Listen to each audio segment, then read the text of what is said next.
dead of winter, dark and cold. The mind endures an endless wait, longing for the sun to rise. That 88 is pulling away. And a new page to turn. Checkered flag waving, it's over, it's Earnhardt. The freeze thaws, unable to withstand the warming winds, whipped up inside a sanctuary of speed and immortality.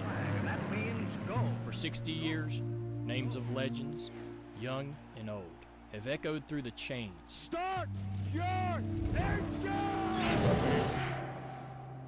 Wrapping an arena, grand in size and beauty. Each name, the title of a chapter in the epic novel that is the Daytona 500.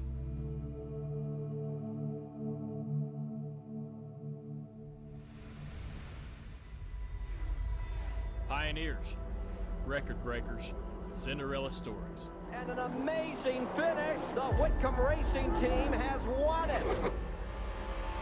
Cinderella Reign is going to win the Daytona 500.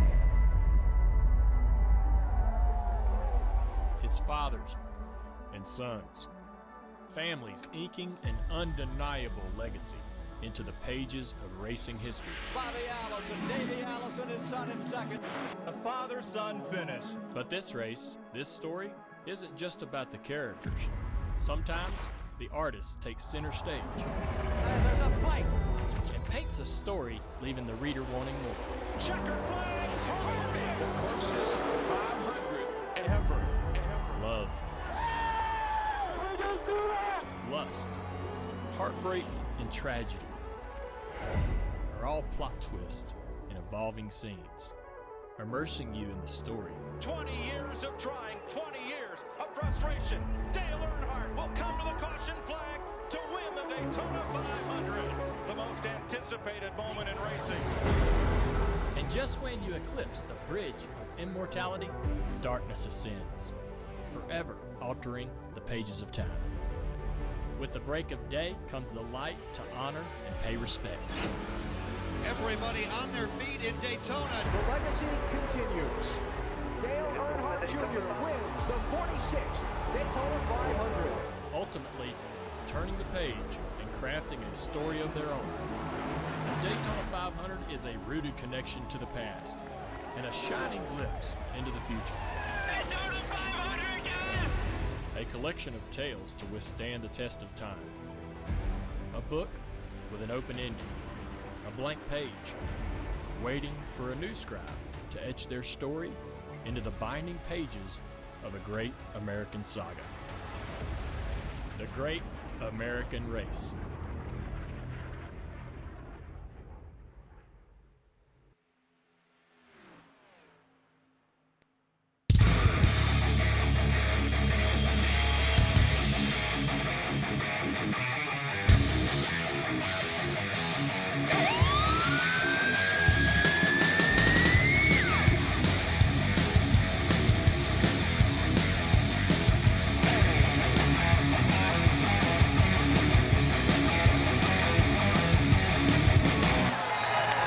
Good job, buddy. P1 right there.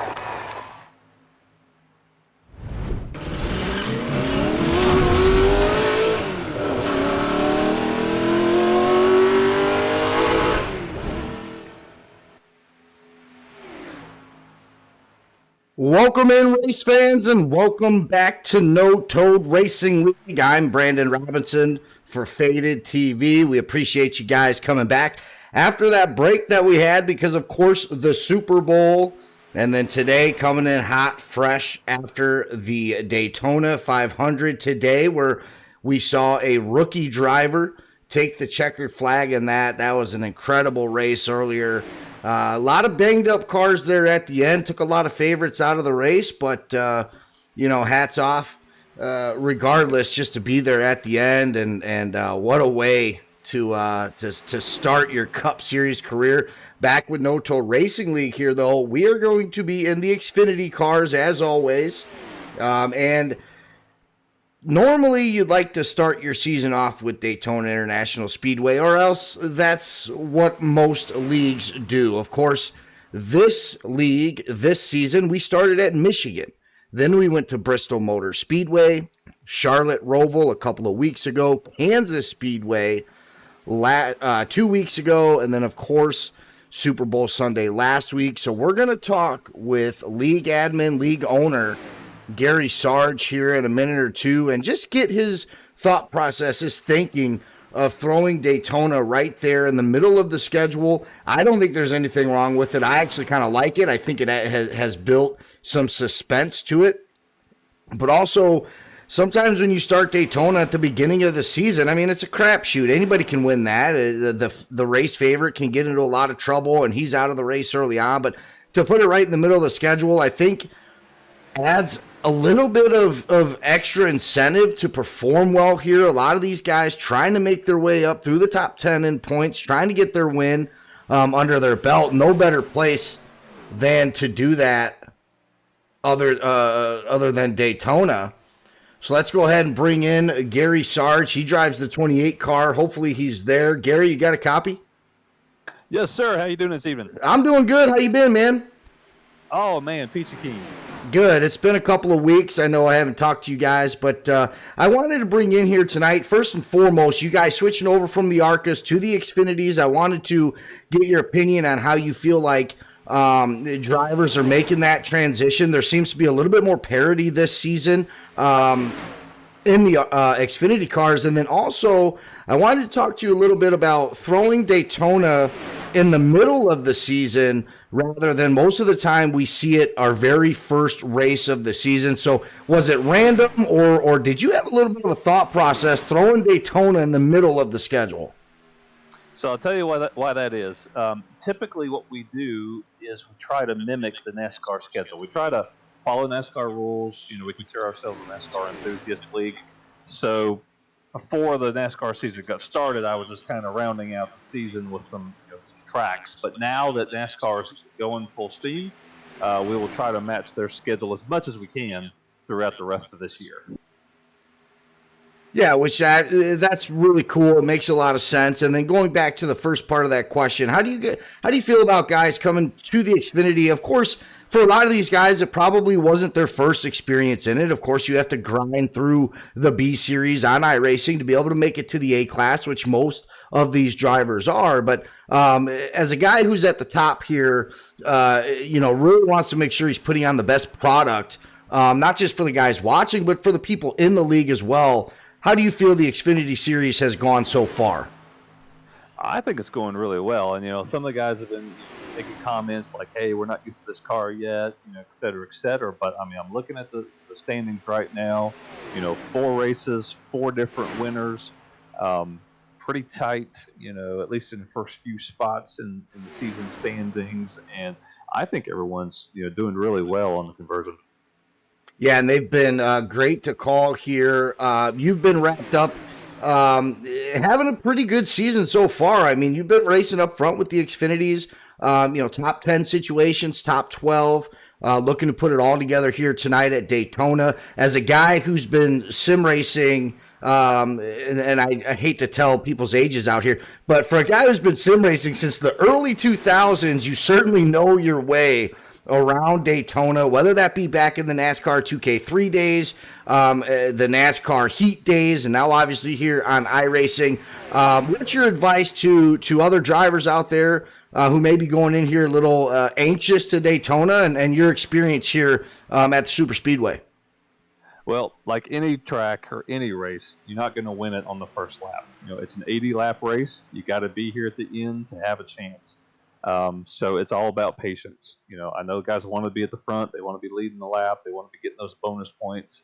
But it doesn't matter if you get caught up in a wreck on lap 20, lap 30. You burn that fast repair, and then that lap 60, then you get another fender bender, and guess what? You lost your aerodynamics. So you got to be in it at the end to have a shot. And so it's all about patience. And picking your moves. Don't force a move. If it doesn't come naturally or if there's not an opening, don't make it happen. Wait for your chance. It's coming. Yeah, and I feel like we saw a lot of that in the IRL race. Before we let you go, did you watch all of Daytona today? And if you did, what did you think of it? I saw some of it. Didn't get the chance to watch all of it. I got to go up to visit my grandbaby today.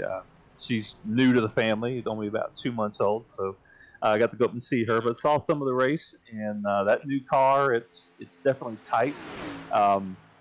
iRacing's been running the next gen for about several months now, and it looks not as far off as I thought it would be. That high line has some trouble, but we're running the Xfinity tonight, so we're not going to have that same as the real life guys. But I don't know if we'll move to that car at some point or not. It's not really on the roadmap. We're liking the Xfinity at the moment. Yeah, I feel like what IRL showed us today is it's really not about the size of the train. It's more about really who has the raw power to push the guy in front of him the most. I think that's what we saw today at Daytona. Gary, thank you so much for your time. About 70 seconds left to go into qualifying. Good luck tonight. Keep her clean. Be there to the end. Thanks, sir. Looking forward to the broadcast. Yes, sir. That was Gary Sargent talking a little bit about the Xfinity Series. Remember, last season, these guys were in the ARCA cars. You heard him touch base a little bit about some of these drivers not feeling comfortable with the Xfinity cars. There's a lot of people on the iRacing platform that I've talked to personally and that I've seen out on social media who thinks that the Xfinity car takes the most skill to be great at. Of course, you can jump into your seat and fire up your sim and turn laps, but to really be good in the Xfinity cars, they do say it's one of the hardest to master. So I think maybe that's just what's going on. But if you've watched No Toad Racing League before, which I'm sure the majority of you have, there's really no slouches here in this league. They're in their 21st season so far. They've been racing since sim racing was, I don't want to say invented because that goes back to the 80s, believe it or not, but when it really started to get serious and take off and people realized that, hey, this is more than just video games. I mean, this is a hobby that people invest in, not just money, but time and really take it seriously. But with that being said, 000 is on the clock for the practice session. We're going to switch over to qualifying, but while these guys do that, let's go ahead and take a look at that schedule. We were talking about Daytona kind of being right in the middle of there. Next week, we're going to be doing North Wilkesboro Speedway. By the way, tonight's sponsor, Sid Kashishian, Al Corey, I know they did make a logo for me, but for some reason, SDK not picking up the Google Drive version of it. So not too sure what was going on there. We can talk after the race. It's a really cool logo too. So I was pretty disappointed that did not plug in to the SDK software, but no biggie there. Let's go to the schedule. As I said, North Wilkesboro Speedway next week, Las Vegas Motor Speedway, Phoenix International after that on March 13th, and then Atlanta Motor Speedway on the 20th, finishing March with Watkins Glen. And I've talked about this probably every week, and I'm not going to stop now. This is one of the most diverse schedules you're going to see in a league. I mean, their preseason was Iowa Speedway, Charlotte, then going into Michigan, Bristol, the Roval. So it's not a huge schedule by any means. It's only about 4 months worth of racing. However, it's so diverse. I think all these drivers get to experience every kind of stock car racing that the Xfinity Series has to offer. So shout out to Gary and his team for putting this schedule together. I think it was a really well thought out and a good job. Now going to the season standings, Kendall Kerr still coming into tonight's race as the point leader. He's at 134. He has 2 bonus points to put on top of that.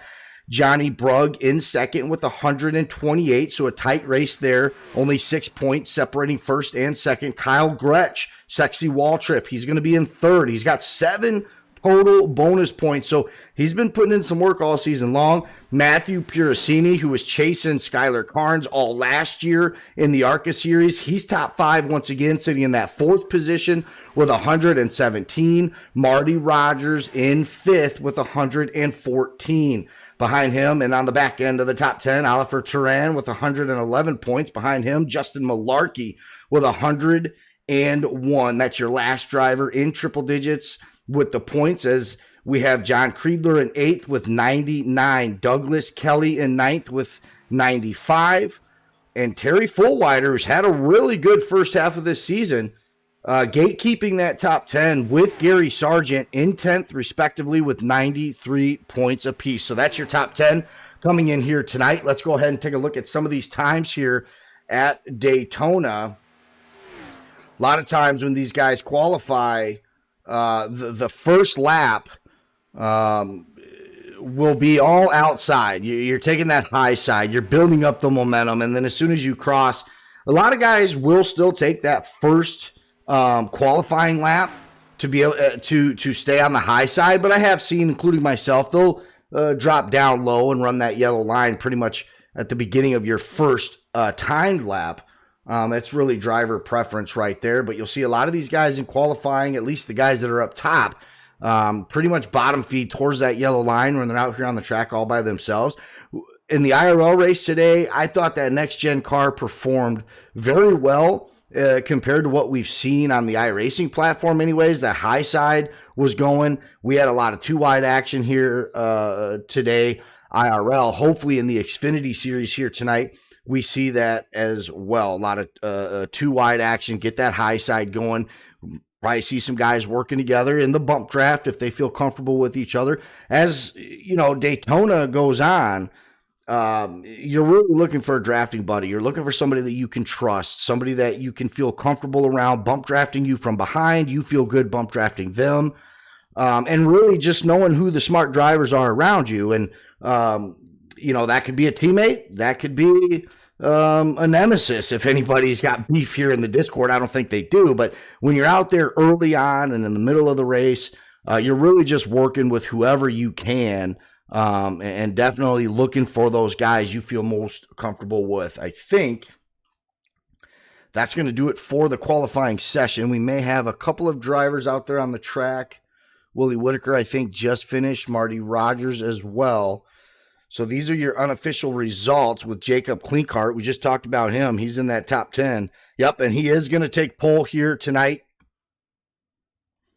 at Daytona. This is the Pabst Blue Ribbon 200. Again, couldn't get the logo, the Google Docs to fit in, but that's what it is. Sid Kishishian sponsoring tonight's race. We appreciate that. Pabst Blue Ribbon 200 here tonight. Jacob Klinkart taking the pole for that. If you're just joining us, I'm Brandon Robinson with Faded TV, doing this partnership with No Toad Racing League for our second season now here on Sunday nights. One of my favorite leagues to broadcast for and with. Had some banter in the Discord earlier with me and some of the other drivers, and it's just all around good atmosphere. We'll see how it plays out here. As you can see, we're going to have 80 laps here at Daytona, and it's going to be Jacob Klinkart and Jason Benson starting on that front row. Dustin Barton in 3rd. Sid Kishishian, tonight's race sponsor, in 4th. Oliver Turan 5th. Gary Sargent, who we spoke to pre-race, is going to be starting in 6th. Binish in 7th, driving the 7. Johnny Brugg going to be 8th. He's 2nd in points with Matt Puricini in 9th, hot on his tail in the points. In that 10th spot, driving the 97, Justin Malarkey. We've talked about him in the past. Had a really good end to last year in the ARCA and a pretty good start here so far in the Xfinity Series. In 11th is going to be Willie Whitaker. On the outside of him is going to be David Rhodes in 12th.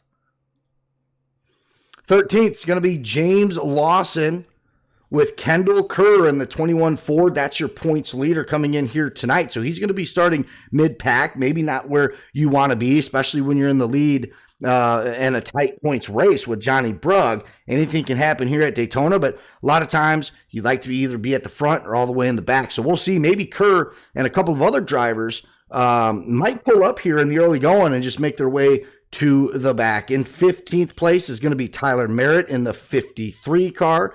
John Crutchley in 16th. Terry Fullwider is going to be moving up, it looks like. So I'm getting a lot of changes here in the standings. So hopefully that settles down there. Yeah, Kerr 17th now. John Crutchley 18th. John Campbell 19th. Ileana Hamilton going to be 20th. Michael McCuskey in 21st with John Kreidler in 22nd. Harris, Alcoy, Brian Cooper, Scott Kelly, Will Jester, Kobe Sutphin, Josh Grosso, Thomas Stanley, and Tyler Merritt.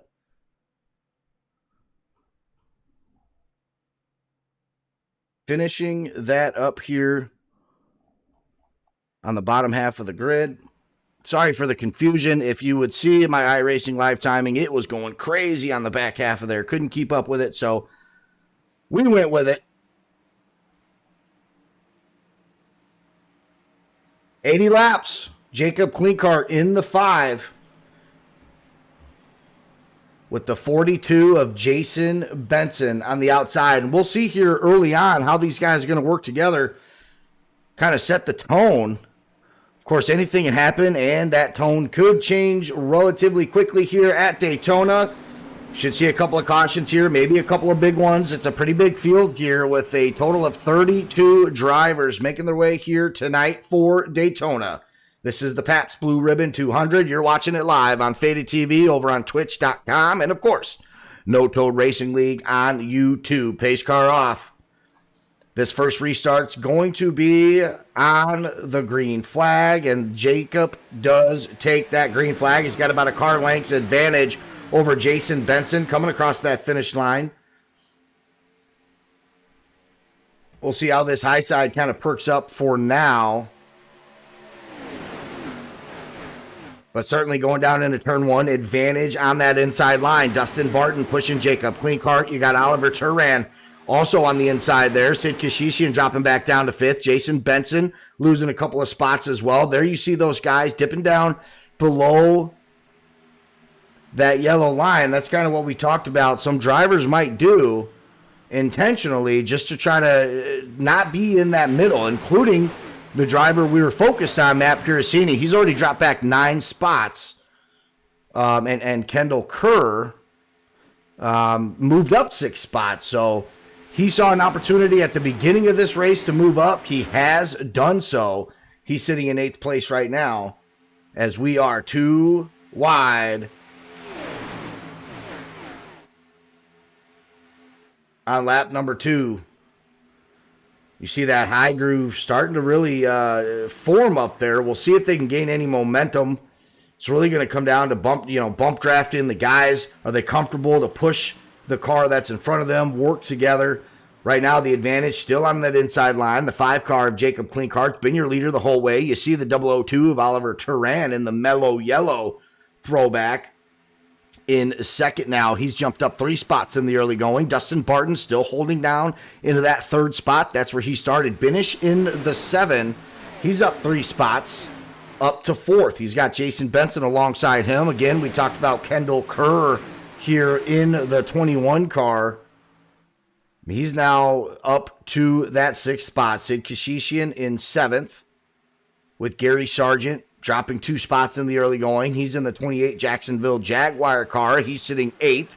David Rhodes up 3 spots. He's in 9th. And Marty Rogers up 9 spots. He's in that 10th position. He's the 32 car on the bottom line there, the red and white numbers, Keystone Light. Behind him in 12th place, the 88 car of Harris has jumped up 17 spots in that 88 Toyota. He's the all-purple with white trim on your screen right there. A phenomenal job as you start seeing that first pack of drivers start pulling away, and we got a car underneath the yellow line. He's coming up on the track. Oh, and a beautiful job by those guys. He's still hanging on to it. Wow. What could have been disaster right there. What a great job by Kendall Kerr. That was your points leader there getting a little bit sideways. That could have been really bad. As we just talked about, that first pack was really starting to give themselves some room behind the second pack of drivers. And, of course, that second pack now kind of falling victim to that. Everybody letting off. They saw what was going on in front of them. Maybe had to hit the brakes there a little bit, but most certainly pulling up just enough for that first pack of drivers to really now start separating themselves.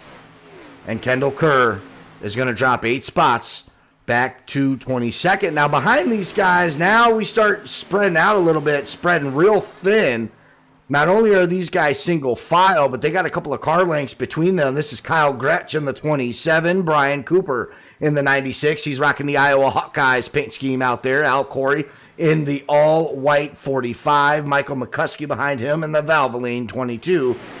Kobe Sutphin in the 95, working with Josh Grosso. These guys know each other quite well. They used to be teammates, and my teammates, in fact, in the ARCA series when we all raced for No Toad Racing League in the Midwest Days of Thunder League. So these guys hanging out in the back. 95 is Kobe Sutphin. He's taking the charge on this. Joshua Grosso in the 23 Toyota behind him. And there's Thomas Stanley with the bright green hood on his car. So that's a 3-car train right there. But these guys are miles off the pace right now, about 23 seconds. Up front, though, we do have a lead change. That's Oliver Turan.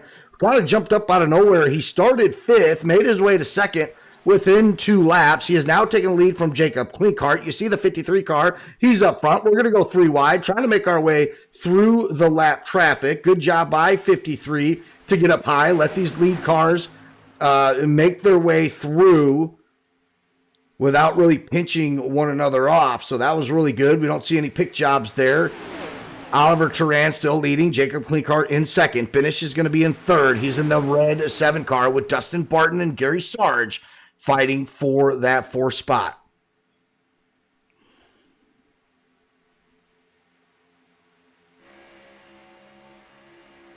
As we take a look from our drone cam here, following these cars around the track, you see Gary Sarge. He was low, went up high. He does have 2 suitors behind him. He's trying to get the push, trying to make the high side work for him. Let's see if they can get the momentum.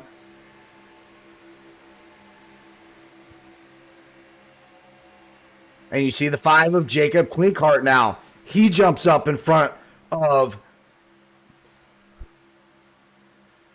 Gary Sargent, excuse me.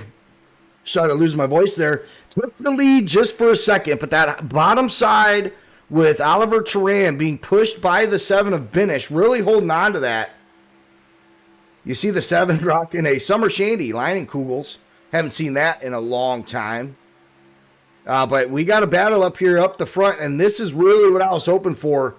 Kind of what we saw in the NASCAR race today in the next gen. That high side was really working out. We saw a lot of 2-wide action there. We're seeing a lot of 2-wide action now. You see about the top 10 cars kind of piled up here. Little bit of space between all these cars, minus the front 4. These guys are really grinding it out. The 5 of Jacob Klinkart, Gary Sarge, both working the side draft off the 002 of Oliver Turan.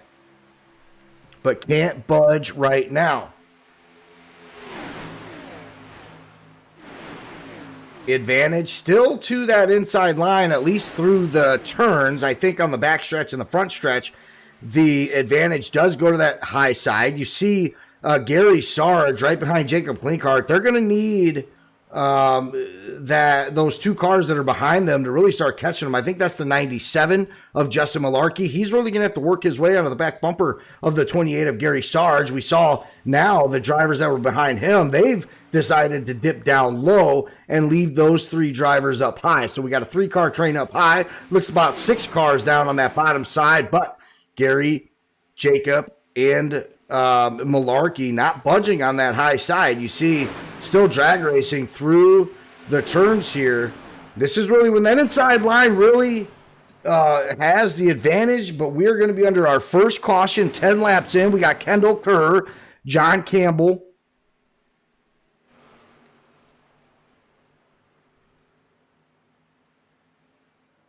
looks like James Lawson involved in this as well. Will Jester, Al Corey went off track. I think some of these guys just trying to avoid. Let's see when Kendall Kerr goes off track here. So he's way below the yellow stripe. Maybe thought about Well, I don't know what's going on there, unless if maybe there was something going on in front of him that he had saw.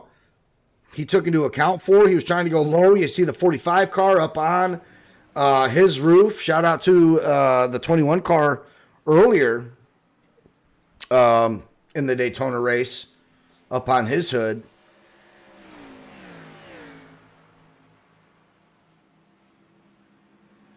Let's go see if we can take a couple of different looks here. Let's see what James Lawson. So you see Kerr down low, and yeah, I think he did. I think he saw the 67 getting a little bit loose, the 74 getting involved right there. A good job by the 66. I mean, he's in the grass, not too much he can do. It looks like he's going to have minimum damage to his nose.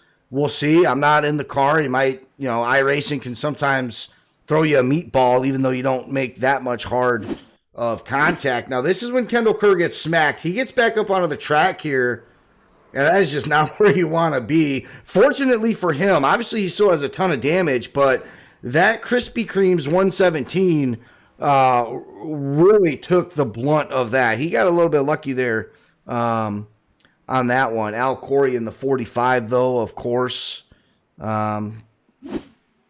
really took the brunt of this. Let's go ahead and take one more look. Trying to avoid. I mean, maybe some net code there. Goes up to the high side, hits the wall, and he's going for a little bit of ride there. Now, we talked to Gary at the beginning. We do know they have one fast repair, I do believe he was saying. So he's going to be able to come down pit road, use his fast repair, and get out there on the track. But, of course, you really don't want to do that this early into the race, 10 laps in, and he's already on his hood. But you can see already back out there on the track right now. So he's going to be just fine.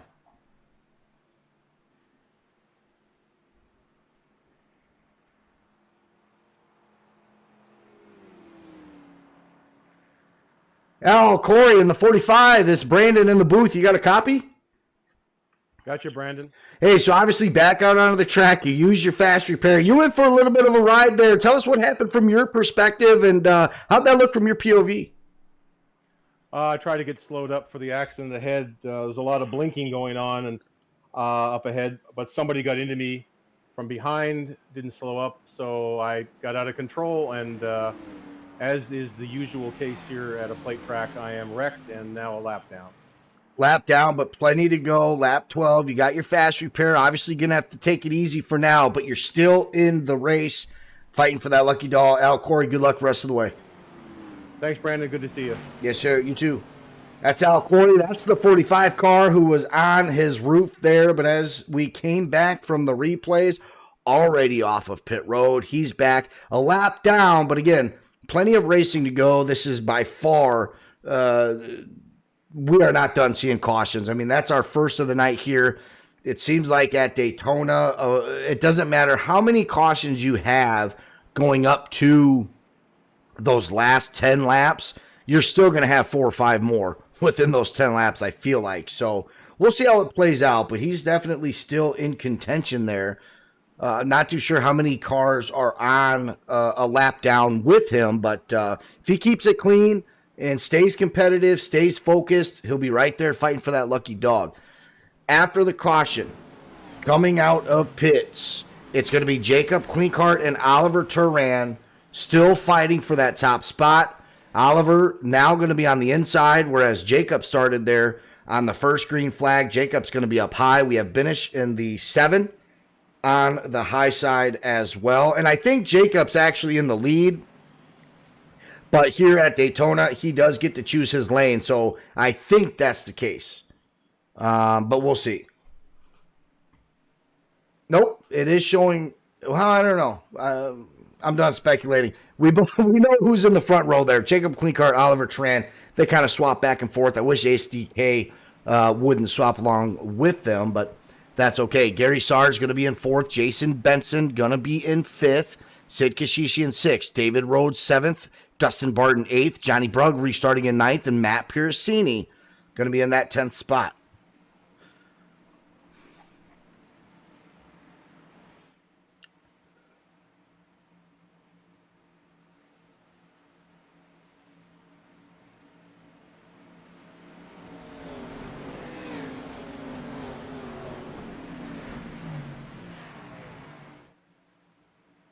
Pace car off. The green flag racing. Going to be to Oliver Turan on the inside.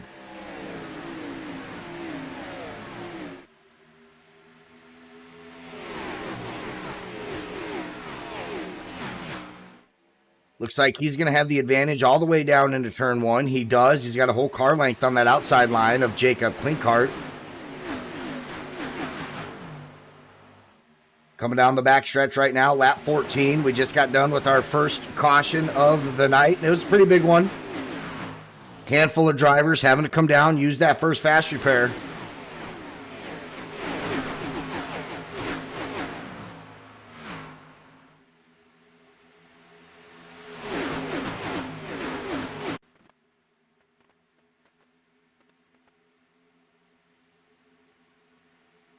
You see Gary Sarge now taking a stab at the lead on that high side. He's got the 5 of Klinkert pushing him.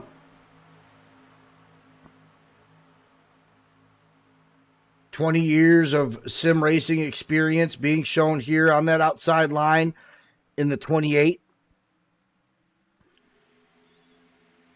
of Gary Sargent.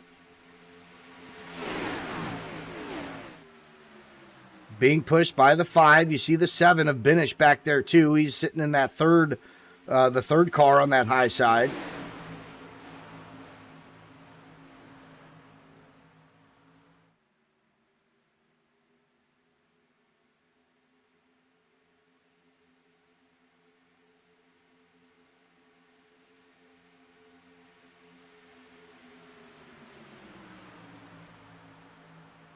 As the top 10 here, really within tenths of each other right here. We're obviously spread out a little bit more once you get outside of the top 10, going back to 13th. Everybody well within a second of each other. So a pretty competitive restart as far as the top 10 goes, where you see the 21 of Kerr on that high side right now. He's behind Matt Piracini pushing the 24. That's the Mid-South Sports Report Chevrolet of Matt Piracini.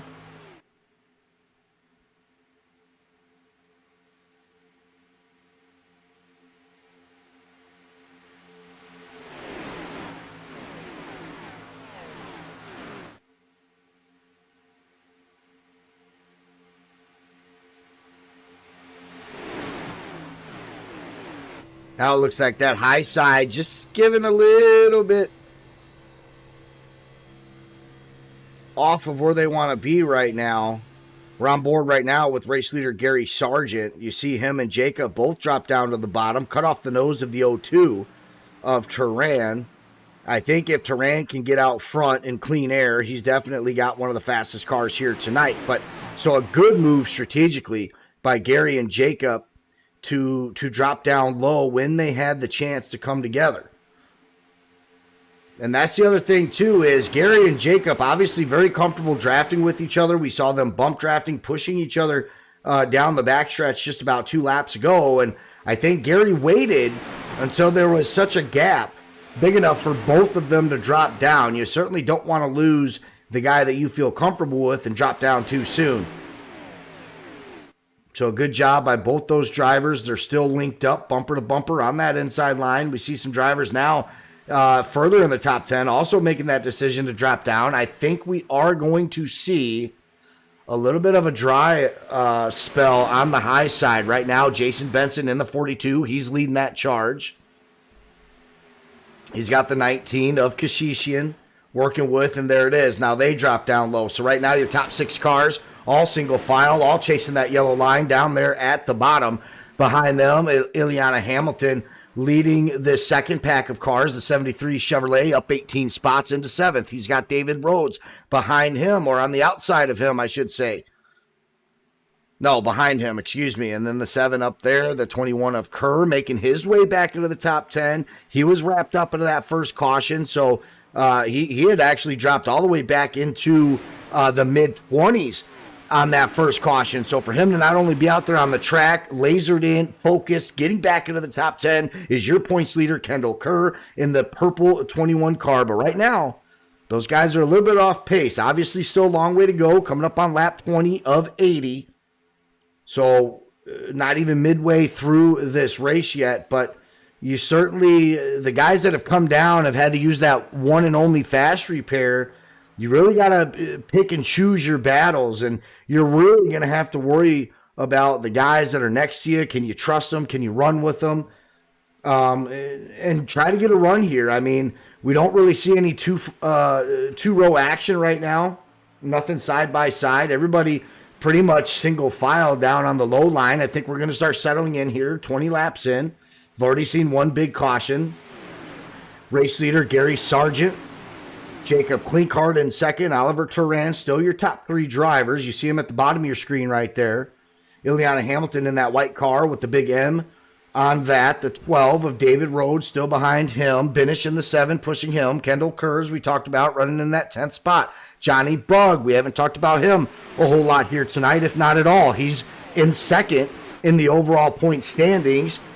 Qualified 8th. He's dropped back to 11th right now, but hey, no big deal. I mean, single file, there's not a whole lot going on. Now, he might be looking to make a run at the top. At least that's what it looked like it was going to be. I think he changed his mind. He's now going to fall back down low. So you see a couple of guys up there, the 12 of David Rhodes and the 21 of Kurt, trying to get that high side going. Now Johnny Bruggs trying to make up his mind, kind of in the middle, back up high, now back down low, trying to find his way through the field here, as a lot of these guys, I think, are tired of going single file. They want some action, trying to get that high side going, but there's just not enough guys to follow suit. Now, here we go. 4 drivers up top, starting with Justin Malarkey in the 97. Excuse me, I apologize for that. Justin Malarkey up top. Johnny Bruggs now up top. He's making the commitment. Ileana Hamilton as well. You see the 12 of David Rhodes, the 73. And here we go, the high side.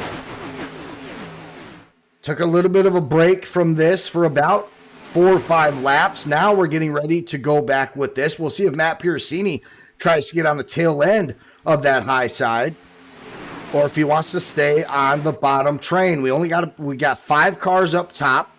There's obviously more single file on that inside line, but you see how spread out they are. I mean, really, once you get past that 3rd car on the bottom side, those cars are really spread out. And if this top side really keeps forming and these guys can stay bumper to bumper, we're going to start seeing a big run here from that 97 of Justin Malarkey. Here we go, side by side with race leader Gary Sargent is Justin Malarkey. The 21, the points leader, Kendall Kerr, right behind him. Johnny Bruggs in the black and white and green per floors number 1 car with Ileana Hamilton following suit. Now Hamilton's really going to have to get on the back bumper as he does. Here we go, gluing himself to Johnny Bruggs. If this high side is to work, they really have to keep it tight, because you can see the 3 cars on the bottom. There's not a whole lot of space between those guys, and that's really what's keeping these guys going. Also, on the flip side of that, Malarkey and the guys behind him really going to have to start digging in on that side draft, maybe getting a little bit closer, taking a little bit of a chance there, and work that side draft while also working together on this high train. So what was a huge momentum on that high side has really come to a halt now. Gary Sargent said, not yet. I'm not giving it up. Me and Jacob Klinkhardt been working together all night long, all 24 laps. I'm still leading this race, and that's just the way it's going to be for now. Coming across that start-finish line, neck and neck. It looks like they gave it to the 97 of Justin Malarkey. We'll see what happens in the turns. We've seen that inside line really catch grip, I think, and have that advantage on the inside. And then it's not until the straights, the back stretch and the front stretch, that high side really has the advantage. So we'll see if that's going to continue as we see the inside camera view of Johnny Bruggs. And there you go. See, on the back stretch there, the advantage looks like it would be to that high side if they were going another half mile in that straightaway. But as soon as they get down into the turns, that inside line, it just carries all the grip, all the momentum. And that's really why we are seeing that high side fail out every time. And now, in fact, I think Johnny Bruggs, he's tired of that. He's going to come back down low after getting blue balled up high. So he's going to leave those two cars up top by themselves. That's Kendall Kerr and Justin Malarkey. They still have the 12 car of David Rhodes up there. He's a couple of car lengths behind. They're going to have to really hope that he links up with these guys and continues that push. But right now, I don't think that's going to be enough.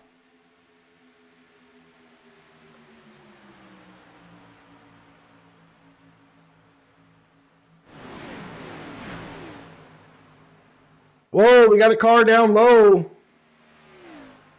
Not sure who that is.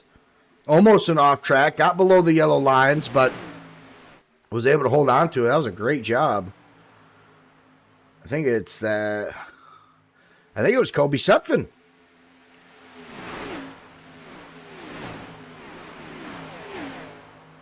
So a nice save from the 95. You see him, a big fan of the Los Angeles Lakers. You see his suit dedicated to the Mamba. The colors of the Los Angeles Lakers, yellow and purple. Usually his car does too, but he must be running something else here tonight, and that's all right. Gary Sargent back up front as we take a look from the roll cage cam here. He's obviously no stranger. He's led a lot of laps here at Daytona. Him and Jacob Klinkart have been bumper to bumper pretty much this whole time. And really two drivers who are just starting to really work well together. And even more so, the 00 of Oliver Turan. He's really kind of been that third car working with those guys up front. He's also led some laps here tonight, so we'll see if he starts getting impatient and wants to take that lead back. But right now, those three drivers, Sargent, Klinkart, and Turan, all working really well together. And then Malarkey, I don't know how he's been able to do it. Him and Kerr working that high side, staying relevant at least inside the top six here, working that side draft with Matt Piercini. Here comes Bruggs back to the outside. He's going to give it another shot. Up to the bumper of the 21 of Kendall Kerr. And right now, there is the momentum Justin Malarkey was looking for. Again, they really need the 12 of David Rhodes to get on board. Fill that gap just a little bit between himself and the one car of Johnny Bruggs. Ileana Hamilton, if he wants to take the high side, he can. Matt Piercini can do as well. Right now, he's on that inside line. And it looks like that's where he's going to stay. So nobody really joining those guys up front right now. Or up top, excuse me. Coming out of the front stretch here. Coming up on 30 laps out of 80. We've only seen one caution here tonight. It's been pretty clean for the most part. We've seen a lot of good saves here too that probably would have brought out 2 additional cautions. But everybody on point here tonight.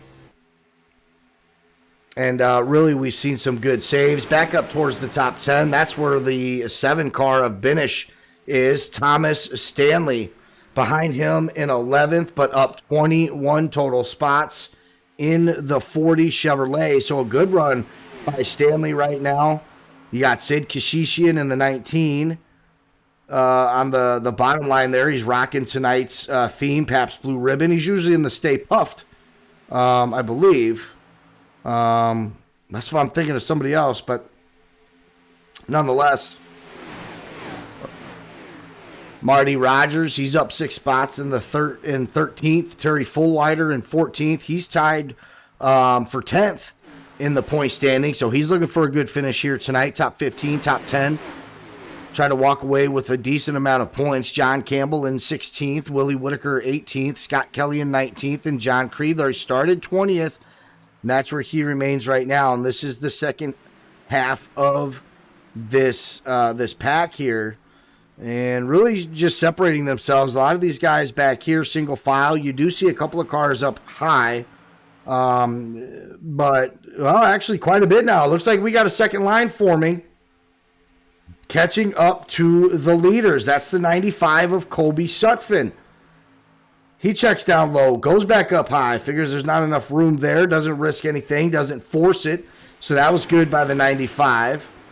The 19, Sid Kashishian, will he commit to the outside line? As it looked like They were really going to make a connection up top there. I'm talking 8 or 9 cars, and almost had one go away. You see him drop down below the yellow line. That's Thomas Stanley going off track there. And see, that's what I'm talking about. That could have been really bad. And for him, it was. Obviously, he's going to be frustrated. He was right there in the mix of things. Now, obviously, he's lost the draft. He's going to lose all sorts of momentum. He's going to be praying for a caution to come around, but it could have been a lot worse. He could be in the pits with a pile of junk, and he's not. So a great save by Thomas Stanley. We've seen that here a handful of times here tonight. Gary Sargent up front, still the leader. Clint Hart still pushing him around. Turan still third. Justin Malarkey on the high side with Kerr. They've been there working together really well. You see Matt Piracini in the top 5, sneaking in between those guys on that inside line.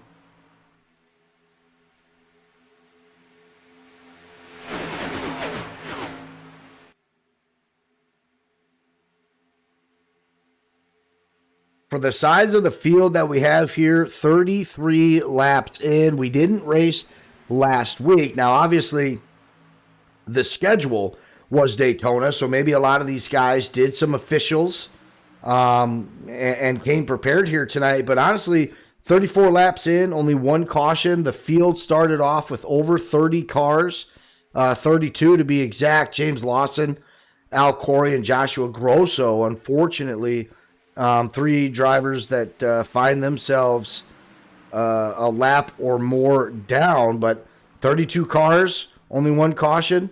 Not too shabby here at No Toad Racing League.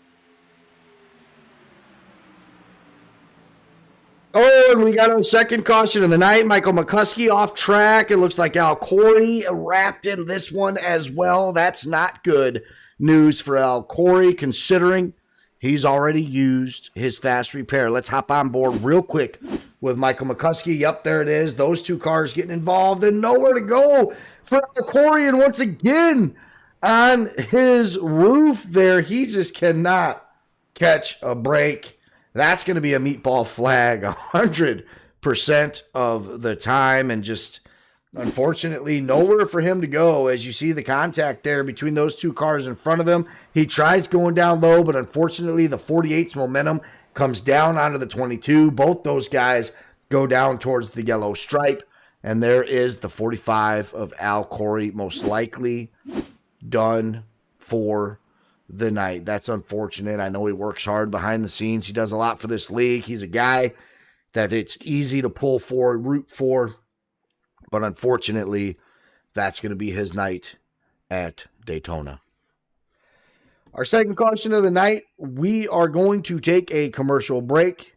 We appreciate you guys tuning in here to the Pabst Blue Ribbon 200, presented by No Toad Racing League. I'm Brandon Robinson with Faded TV.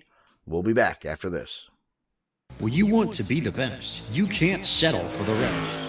There's a reason that McConey Setup Shop is trusted by more virtual and real-world tracks and companies than any other setup shop in Irish. With partners such as Stafford Motor Speedway, the Nashville Fairgrounds Speedway, Five Flag Speedway, Speed 51, and more. When you want something done right, you go to the experts at McConey Setup Shop. With setups available for most series on both asphalt and dirt, built by a team of professional builders consisting of some of the top talents on the service, McConey Setup Shop LLC has what you need to hit the track with confidence. Head over to McConeySetupShop.com and learn why McConey Setup Shop is the official setup shop of Richmond Raceway Esports and is partnered with some of the largest names in virtual and real racing. And remember, at McConey Setup Shop, there are setups, but your victories.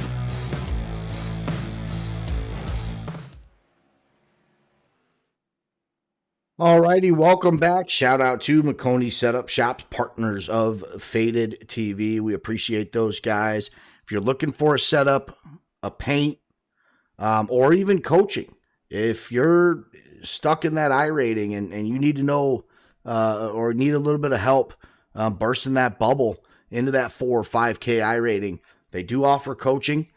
Use code FADEDTV for 15% off anything at checkout, whether that be setups, subscriptions, the paint booth, and coaching. And those guys really hiring some really good team builders as of late. The short tracks, the road courses with stock cars and GTs. But really working well with the Coca-Cola series and putting together a nice little team there. So love working with McConey Setup Shops. I think they're one of the best in the business. I can offer you guys 15% off. Use code Faded TV. So time for some pit stops here. Only our second caution. Of course, we call that the broadcaster's curse, right? We talk about just how clean the race has been and how impressed the driving has been. And of course, we have a caution. So it happens every time. If I need a commercial break, I'll just talk about how good the racing has been, and then it all goes to caution. So nonetheless, we appreciate you guys tuning in here tonight on Sunday after watching the IRL Daytona. There's a lot of things going on in the sim racing world here tonight, and we're so glad that you guys found your way to twitch.com, Faded TV, or if you're tuning in on YouTube at No Toad Racing League.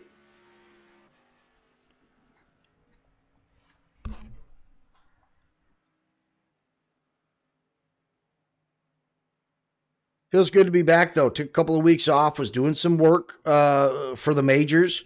Pretty big opportunity. Gary allowed me to take 2 nights off for that. And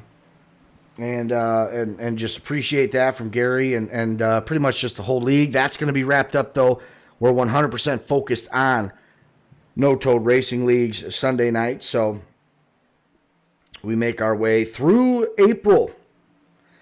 This is a non-playoff platform. So a lot of guys here at Daytona, this is a really big night for these guys. If they're right outside the top 10, maybe in that 12th, 13th, 14th bubble, this could make or break their season right here. We're about midway through. It's Daytona, no playoffs. So these guys that are outside that top 10 are really going to have to start putting together some finishes here. Sorry about that. We missed almost missed the start. Jacob Klinkhardt on that bottom line. Now, he has led a couple of laps here at Daytona, but it was mostly him pushing Gary Sargent. Now, Sargent on the high side. He's going to be working with Kendall Kerr and Justin Malarkey. We'll see if those two link back up when the opportunity presents itself. We might see Gary drop down low and get in front of Klinkhardt, and we do. So a good move there, but of course the 97 of Malarkey does the same. So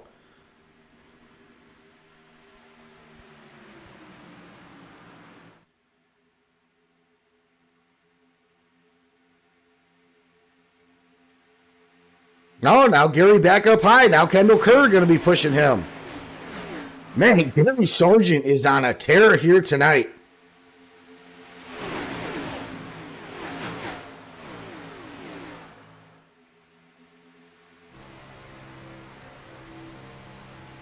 This is Jacob Klinkhardt. He's behind Justin Malarkey. This is that inside line. Gary Sargent up top. This is his point of view right now. Getting that edge on the straightaways. We've seen it all night. Now we'll see Justin Malarkey probably take the advantage on that inside corner. And really, if we're halfway through the race right now, if we're able to keep this kind of competition going, we're too wide. This is really going to make for a great finish because we know how it's going to play out. The guys on the high side, they're going to get the run on the straightaways. The guys on the inside going to have the advantage through the turns. I believe 31 or 33 degrees of banking here at Daytona. A lot of grip to be had, and especially on that inside. So that's where you want to be, in my opinion, is you want to be glued right on that outside line on this last lap. Because if you're stuck on the inside, we've seen it for the last 20 laps or so. If you're on that outside, when you come across that start-finish line, you should be crossing it first.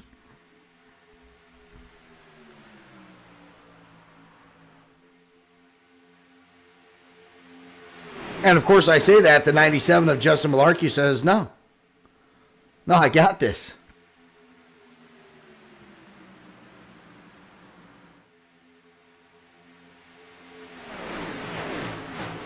We've had a great race so far. Fantastic, even. Only 2 cautions. Lap 42 out of 80. If you're just now joining us, you're making your way, whether it be Twitch or on YouTube, and you've never been here before, this is No Toad Racing League celebrating their 21st season. These guys have been racing since the early 2000s on NASCAR 2K3, making their way over to iRacing. Some of these guys as early as 2007, and now on iRacing. I believe they joined, Gary said, 2-3 years ago. But really collectively as a whole, within the last year or two. So, of course, as iRacing continues to expand, so will the league. Bringing in new guys this season, such as Joshua Grosso, Colby Sutphin making his debut this season with the No Toad guys. I'm sure there's others. That's just who I'm familiar with. And then you got the OGs like Gary Sargent, Al Davis. Slider couldn't make it here tonight.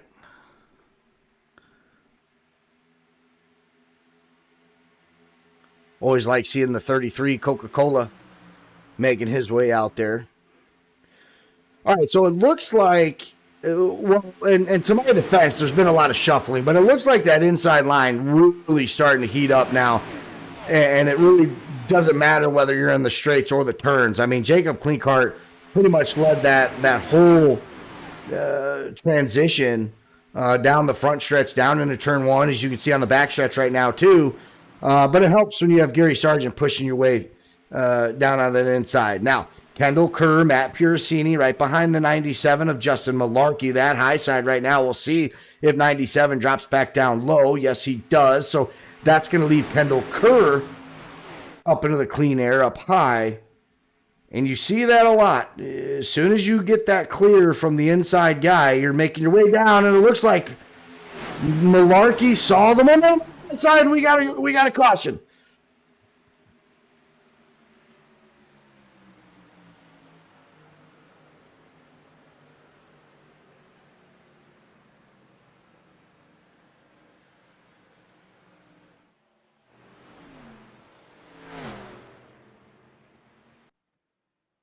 And where I thought it was just about to get tight, it looked like Malarkey tried getting up high. That high side had so much momentum. And as he tried getting up high, we saw some cars behind him get tangled up. Harris is wrapped up into this. Let's go ahead and see what happens here with Willie Whitaker.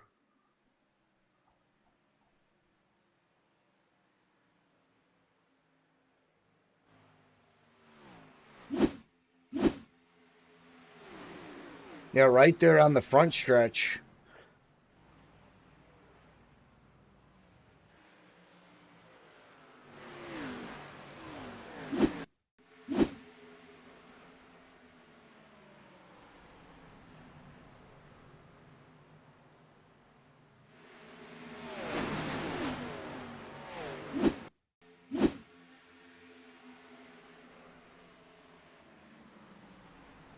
Unfortunately, I think the driver might have backed out, which is why we're not getting a good angle on that. But unfortunately, a couple of guys wrapped up into that. That's going to bring us out to our third caution here on lap 45, lap 46, and we'll see if these guys decide to come down and take fuel. You really don't got to worry about taking tires at a plate track super speedway like Daytona, but you are playing the fuel mileage game here, and that could make all the difference. And it does look like right now the leader, Jacob Klinkart, at least appears to be making his way down pit road. We'll see if he jukes anybody. Oh, Kendall Kerr does. Kendall Kerr thought about coming down pit road. He decides to go and take the lead. Pretty much everybody behind him, though, does follow suit with Jacob Klinkhardt. And, like I was getting into, it really is going to come down. When you have a lot of cautions like this, well, it's not a lot, but we have a few cautions in a short amount of time. It's not like we're here for 200 laps or anything. It really is going to come down to who's playing the fuel mileage game right now. As we take a look at Malarkey just bolting off pit road right there, that could come into play. And maybe Kendall Kerr deciding to stay out knows, hey, there's probably going to be another caution down the road. I'm going to stay out right now. I got plenty of fuel. I don't think he can make it to the end where he's sitting right now, but he's going to put himself up into some good track position. He's going to be out there in the lead, racing next to Klinkert and Matt Piercini and Gary Sargent, Justin Malarkey. Those are going to be your top 5 drivers on this restart. And we'll see just how that plays out for Kendall Kerr. He is the points leader right now. He's in front of Johnny Bruggs by 6 points in the standings. But if we take a look at Johnny Bruggs, he's actually down 13 spots in 21st. We've seen him in the top 5, top 8 for a handful of laps, probably between lap 25 and lap 35. He was really up there chugging, trying to make that high side work. But for the most part, your second place points driver, Johnny Bruggs, been non-existent here tonight.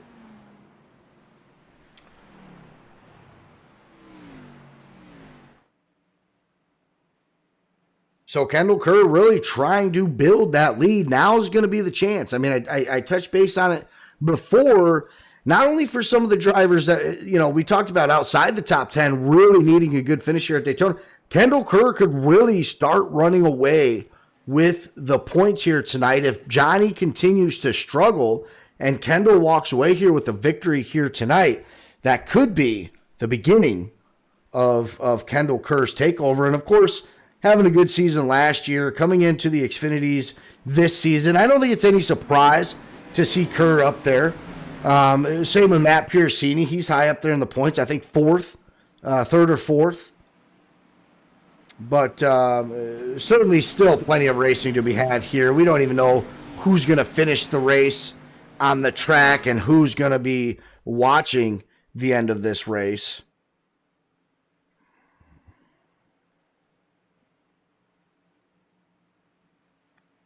But we have 32 laps to figure that out.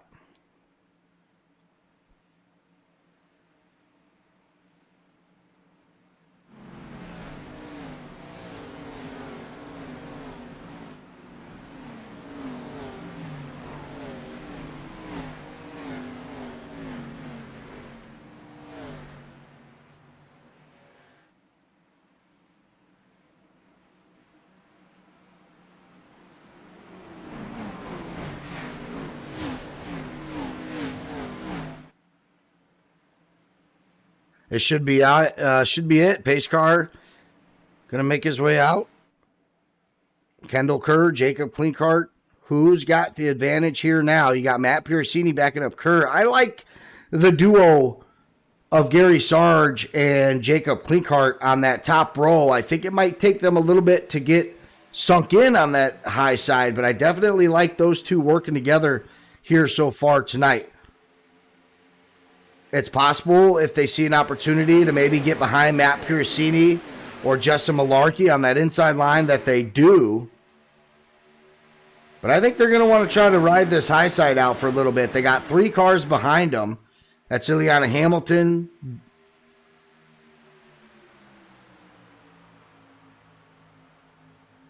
the 74 of Will Jester, breaking his way to the top 10, up 23 positions after that last pit stop. He's up high behind the 7 of Binish.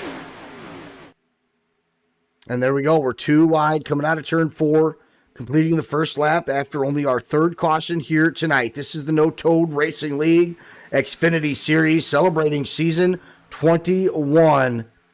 We talked in the Discord earlier before we went live. I know I was excited about this race. There was a handful of drivers who were talking in Discord. They were ready to bring it here tonight, and we've seen nothing but evidence of that. These guys have been lights out all night long, and you still see that high side working pretty good. Jacob Klinkert, though, really not being able to get the advantage on Kendall Kerr. They are high up a little bit, I feel like. I think they could drop down low a little bit, work that side draft off Kendall Kerr, and then as they come off corner exit, I think they can get an even bigger run on these back stretches, or the back stretch and the front stretch. Excuse me.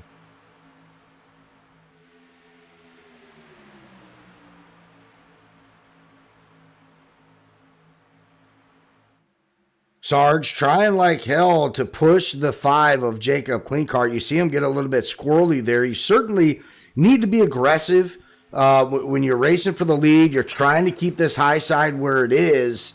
You are going to have to do a little bit of pushing. And these guys have been pretty good all night. But right there, you see Sarge almost lose it there a little bit. So you got to wonder if maybe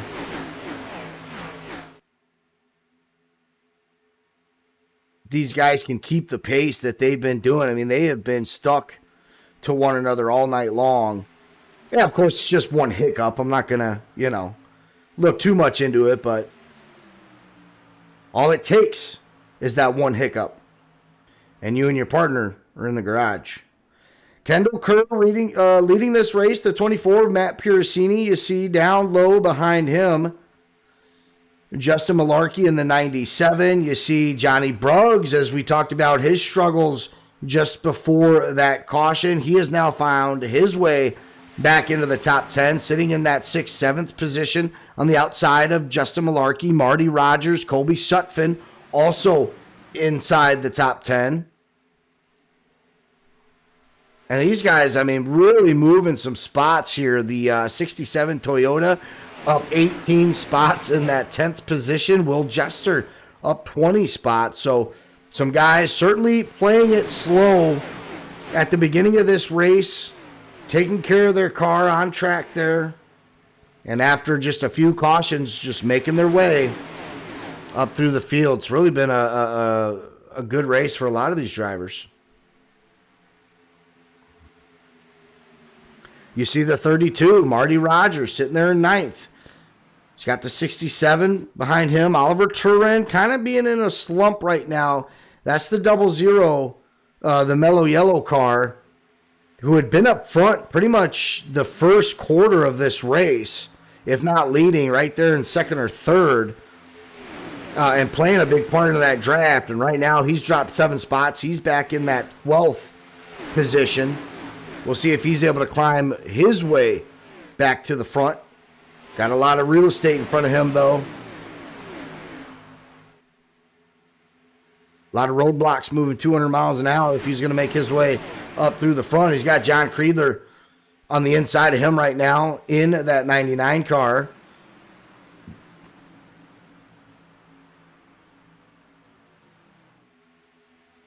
Joshua Grosso, although a couple of laps down, he's in the mix here. In fact, we're going to go 3 wide just for a second. And it looks like Joshua Grosso, although not battling for position right now,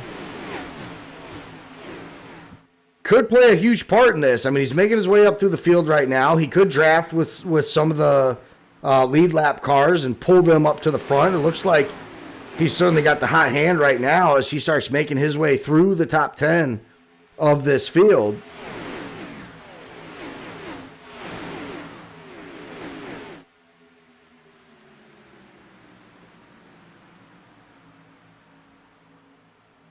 Back up through the top 10, though. That's Colby Sutphin up high in 9th.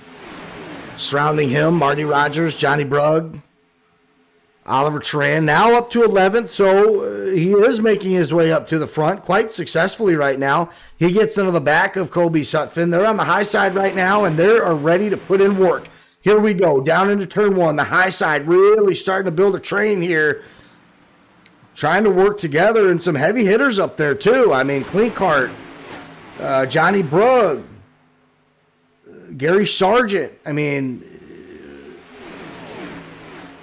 Really some top-notch drivers in this league. Oh, flag. Oh, keep going. Oh, a lot of players wrapped up into this. That was huge. It looks like did Johnny Brugg make it out of that unscathed along with Kobe Sutphin? Wow.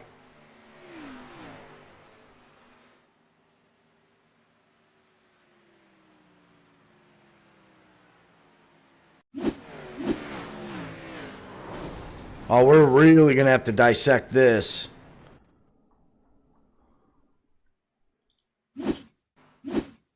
Try to do the best I can.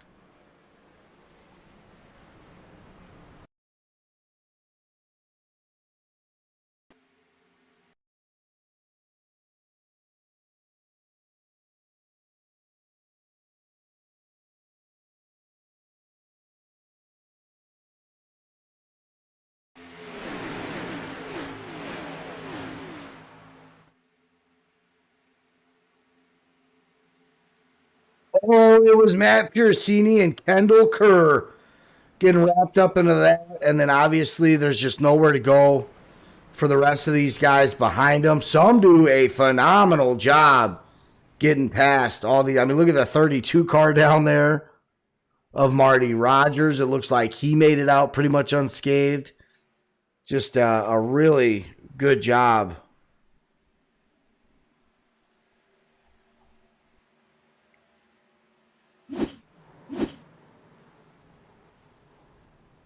Oh, barely misses the tail end of Justin Malarkey. Gary Sargent made it out of there clean. Well, ish. Looks like he's got some rear damage. But I think him, along with a lot of these drivers, they do have a fast repair left. We'll see the 00 take that as well.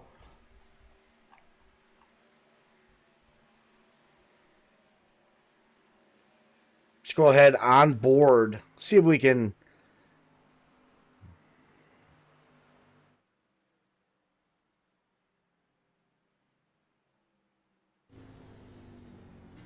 see how this looked from Johnny Brugg's perspective.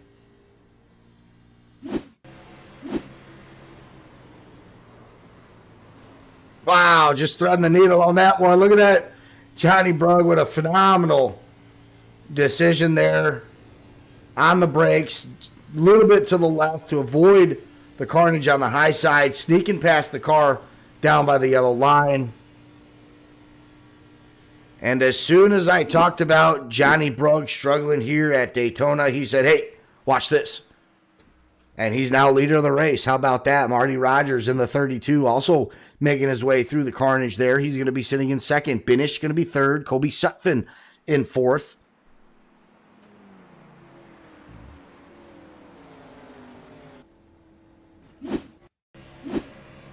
This is the ride-on with the 95. He does get a little tangled up there. But possibly, I mean, not enough. I mean, he comes out of there looking pretty good.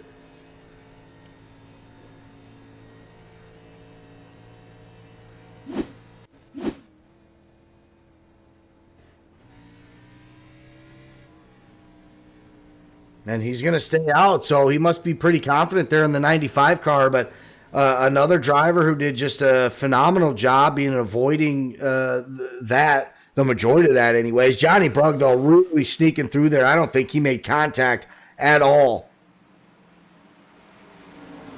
And sometimes it takes a lot of luck. Sometimes you combine luck with experience. You find yourself leading at Daytona with 22 laps to go.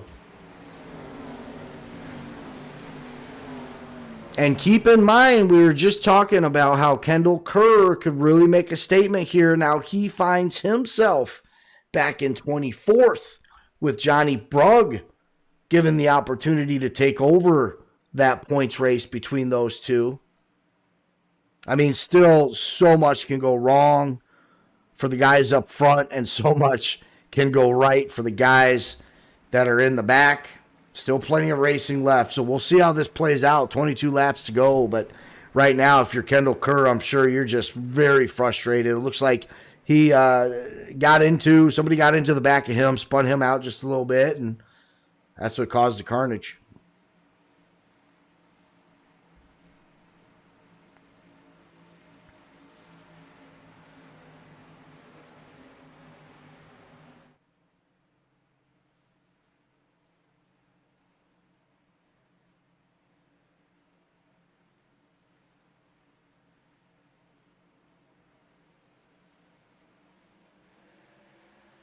All right, green flag is dropped. Johnny Brugg onto the inside, getting pushed by the 7 of Binish.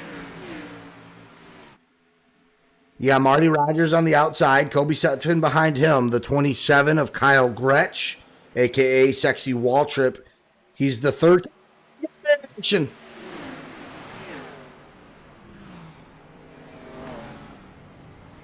The 48 going for a ride. I think maybe just 3 or 4 cars wrapped up in this one. But, of course, with that last wreck being so big, we'll have to see who's used their fast repairs and who's not. That's John Crutchley in the 48 car. Let's go ahead and see if we can see this before the yellow flag. It looks like we will. That's the 19 car of Kashishian.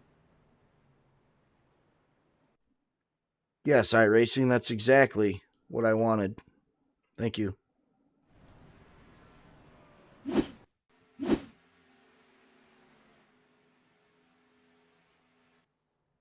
Well, not too sure what happened there. So that's unfortunate.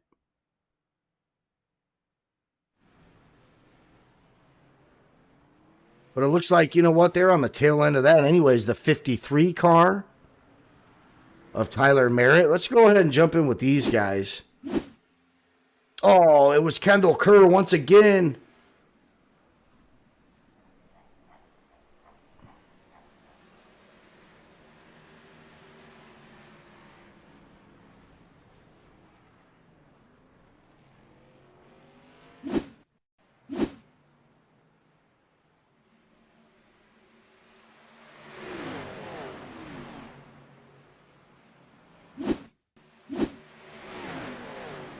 It's like Matt Pursini trying to save it on the grass. Unfortunately, it goes off-roading there.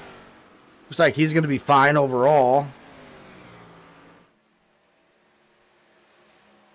So not as big as the last one, but still about 4 or 5 cars wrapped up in there. You see the damage on some of them. The 00 going down pit road without a front end. Johnny Brugg still your leader. Binish still in second. Marty Rogers third. Kobe Sutton fourth. Kyle Gretsch fifth. Now with 20 laps to go, this is where it starts getting interesting. This is what I was talking about with the fuel mileage game. If you know, we came down with, I think, 28 laps to go, some guys decided to come down and take fuel. Some stayed out. So we'll see what happens here. Johnny Brugg is going to lead that decision for us.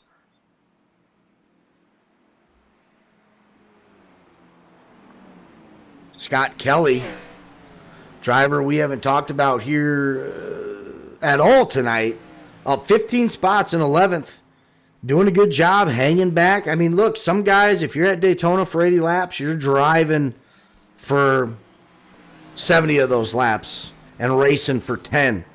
You know, you're hanging back, you're keeping your car clean, staying out of the wreck. Scott Kelly being able to do that right now. Guy who started 26th right now, looking to finish in the top 10 with just 19 laps to go.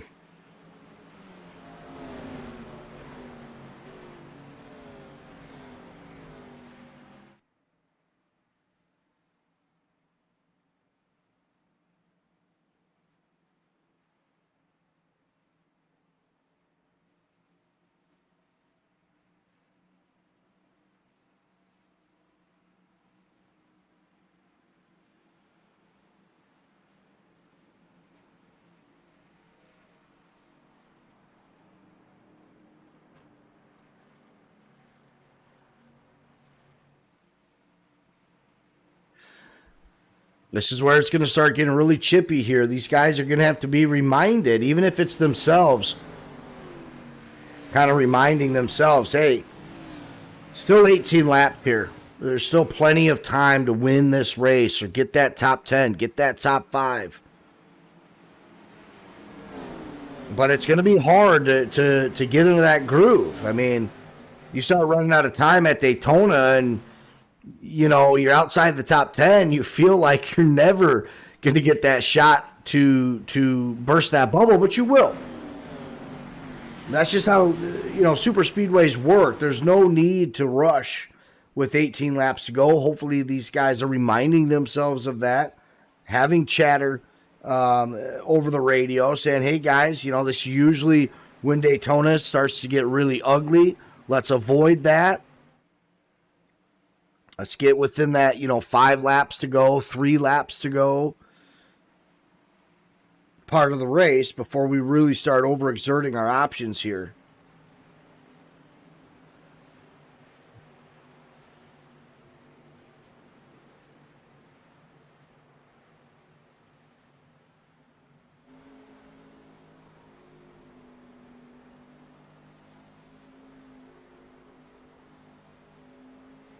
Again, those 2 cars that made it out, Johnny Brugg, Kobe Sutphin, both sitting in the top 4. Kyle Gretsch is 5th. He started way back. He's up 18 spots right now. Ileana Hamilton up 19, sitting in 6th. Pace car off. Johnny Brugg on the gas. This is Marty Rogers behind him. You see the 7 of finish up top. Advantage to the Rocket Man of Johnny Brugg for the moment, but look at the surge from the 7. A phenomenal restart for those guys up high, and you see Kobe Sutphin there in the 95 making a push.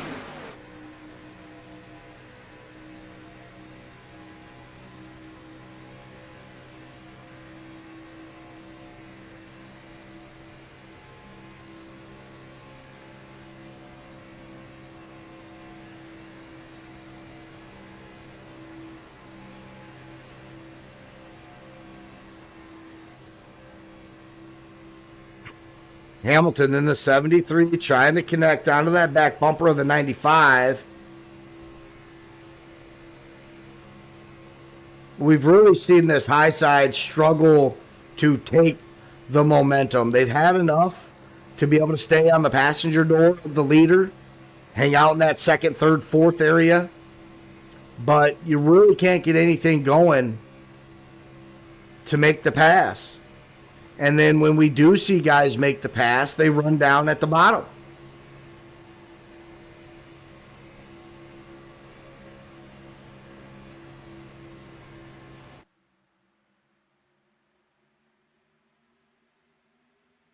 You see the 9 of Terry Fullwider back into the top 10. He's currently sitting 8th right now in his Coors Light paint scheme. Good to see him back up to the front. Same with the 99 of John Creedler.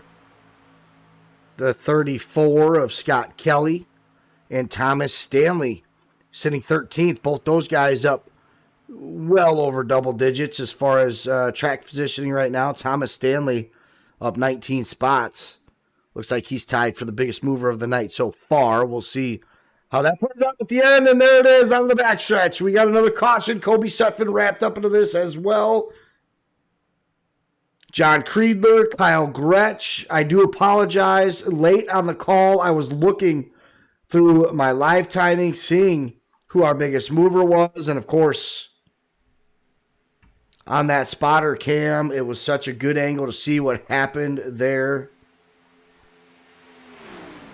And you know what? I don't think we have a caution because it was on the backstretch. I think we're going to stay green.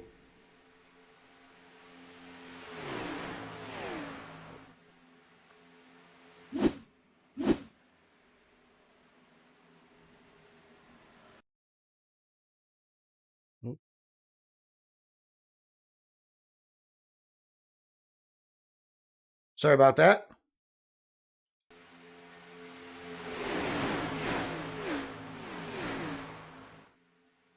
So this is on the backstretch right here. You see Kyle Gretsch, the 19. These guys dip down below that yellow line on the backstretch. You see Hamilton just like a rocket through the grass right there. Because of that, because I don't know how a caution didn't come out for that. I really don't.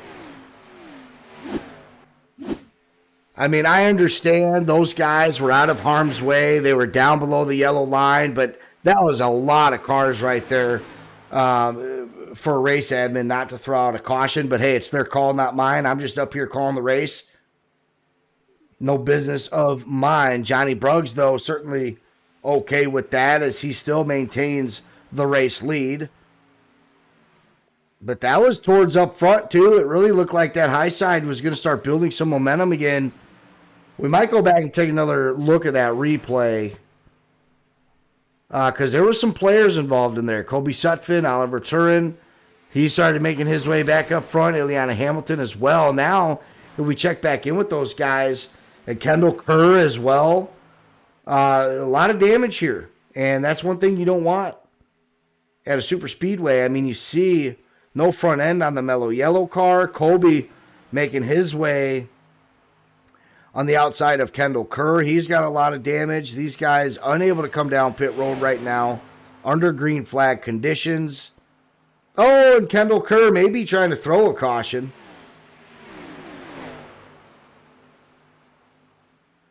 If he was unsuccessful. But again, he had so much damage there, he might have just been holding on for dear life.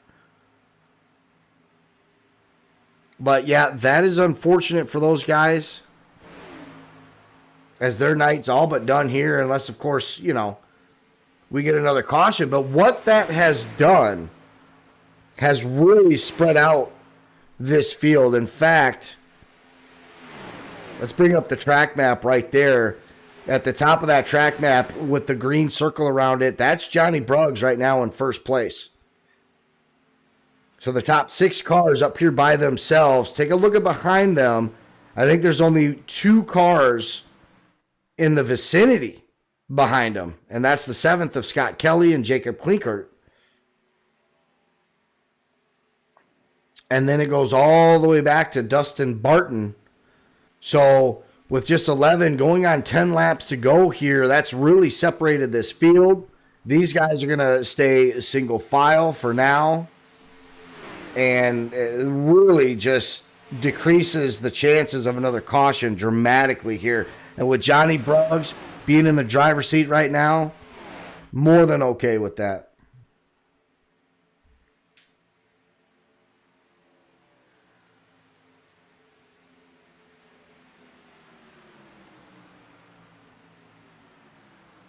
Of course, we do have some lap traffic that we're coming on, though. And a lot of these guys are damaged cars, so they're still going to be racing each other. Everybody's trying to stay in the best position that they can, especially if there is a late race caution that comes out. They're fighting for lucky dogs here. We're seeing that right now,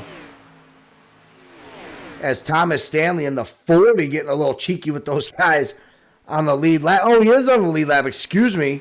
He's currently 6th right now, so by all means.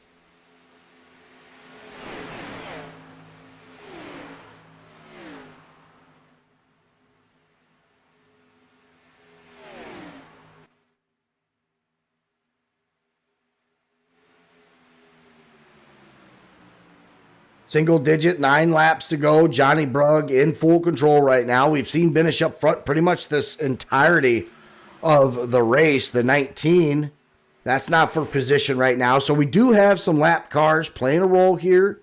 Right there in that middle of the train. It's actually Willie Whitaker in the 37 and Dutton Barton crash. That's going to be the yellow. That's going to be the caution that the Scott Kellys, the Jacob Klinkerts, the Matt Piercinis, who are running 7th, 8th, 9th, and 10th, is Ileana Hamilton. This is what they needed. And if you're Johnny Bruggs, you are not happy. Let's go ahead and see what happened with Dustin Barton here.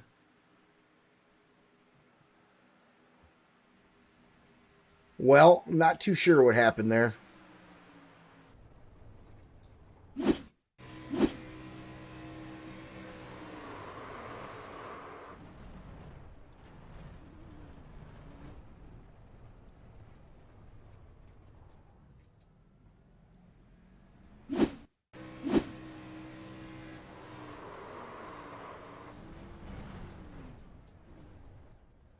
nonetheless does bring out a caution. We're going to get these guys grouped back together. And like I said, those top 6 drivers, they were up there all by themselves. This is not what they wanted to see, especially race leader Johnny Bruggs. We saw on the track map just how spread out this field was. We're going to put that away for now, see who comes down pit road, which is 8 laps to go. You don't need tires here, so nobody's going to be worried about that. You see the leaders staying out. We might see some mid-pack cars, 15 and on back, come down, maybe get some repairs done. We see Kobe Sutphin and the rest of these guys who are pretty beat up coming down pit road. And you might as well. 95 coming in hot there in that pit box.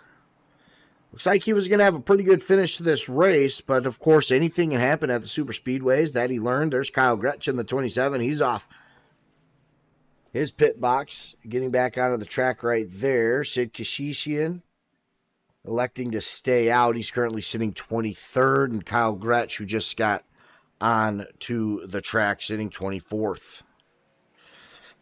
Tough day for the 97 of Justin Malarkey. It looked like he was going to be a really good finish here. If not, maybe a winner. I mean, he held that high side for the majority of the race until he got himself wrapped up into a mess, and he's currently sitting 28th now, which is unfortunate. Kendall Kerr, he's sitting in 20th.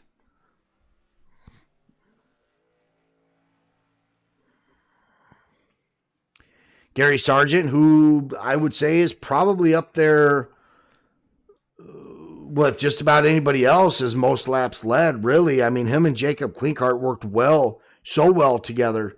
He pretty much dominated the first half of this race and now finds himself kind of out of the picture there. He's sitting in 16th.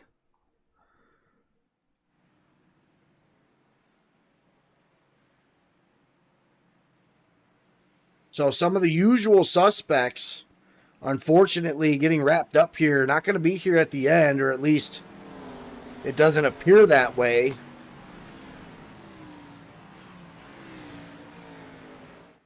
Drivers like Scott Kelly that we talked about taking advantage of this. He's currently sitting in 8th. Terry Fullwider in 5th. Thomas Stanley up a total of 26 spots in 6th.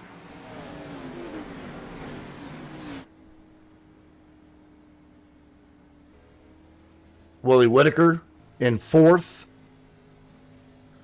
Marty Rogers 3rd. Benish Johnny Brooks. Let's go ahead and take a look from the blimp here as these guys get ready to go. Of course, 6 laps to go. If overtime is needed, it'll be a green, white, checkered flag. I'm not too sure how many attempts we get. Usually at a super speedway, you'll get a couple.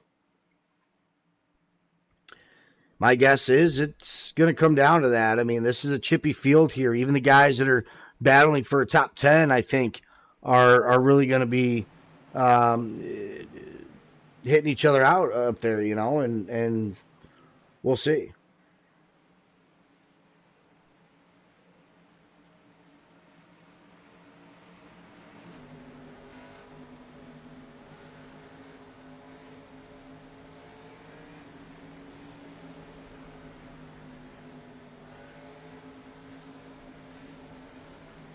Back of the 37, that's Willie Whitaker. You see the Precision Graphics logo as the pace car goes off. Another partner of the stream, but of course they've changed. They've dropped the Precision Graphics. They are now known as Apex Graphics. So certainly look those guys up as well on Facebook.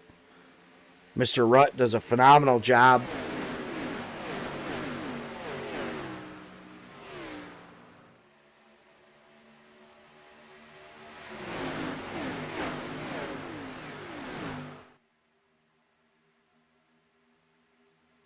On the restart here, down the backstretch, and here we go. Guys already starting to get chippy, bouncing inside, outside. You see Whitaker a little bit squirrely behind that 7 down the backstretch, settled in, though, down into turn 3. You see the 9 car of Terry Fullwider. He's made his way up to that third car on the inside row. Scott Kelly. Matt Piracini behind him. Coming up on 3 laps to go. Next time by. If we make it to the white flag, then the next flag will end this race, whether that be the checkered or the caution. So right now, that's what these drivers, they're wanting to get to that white flag. These guys up front, the Bruggs, the Binishes, the Rogers, the Whitakers, trying to get to the white flag, trying to build this momentum up for a last lap surge. Here we come back out of turn 4 onto the front stretch. Going to make it 3 laps to go. Johnny Bruggs still the race leader. And that high side really going to have to start clicking and sticking together. We talked about it numerous times throughout the night about how the low side and the high side have been flirting with each other all night long. The high side generally with the momentum on the straights and the inside line having all the momentum through the turns. What kind of factor is that going to play here? As we continue to stay side by side, you see a 5-car train up high. They're waiting for that Iowa Hawkeye paint scheme to get back on the bumper of the tail end. I think that's Gary Sargent on the tail end of that. One more time around till we see the white flag. Again, once that white flag drops, this race will become official. Whether it's a green flag or a caution flag next time by. Johnny Bruggs leading the race. Getting from Johnny Bruggs in the 40 car getting wrapped up. And Gary Sargent involved. And that's going to bring out the caution. We are going to go into overtime. Jacob Klinkart involved in this. Oh, man, Gary Sarge. Kyle Gretsch, the 27. Sargent running such a phenomenal race here tonight. That is not what you want to see. And we were so close. And I'm not even sure where this starts, guys. I think with Will Jester. Let's go ahead and take a look. See if we can find him on the track before we look at a replay. Now, let's go ahead and see. I think this is where it started. Yep. The 40 car into the 95 of Kobe Sutphin, down into Gary Sargent, and then everybody behind them.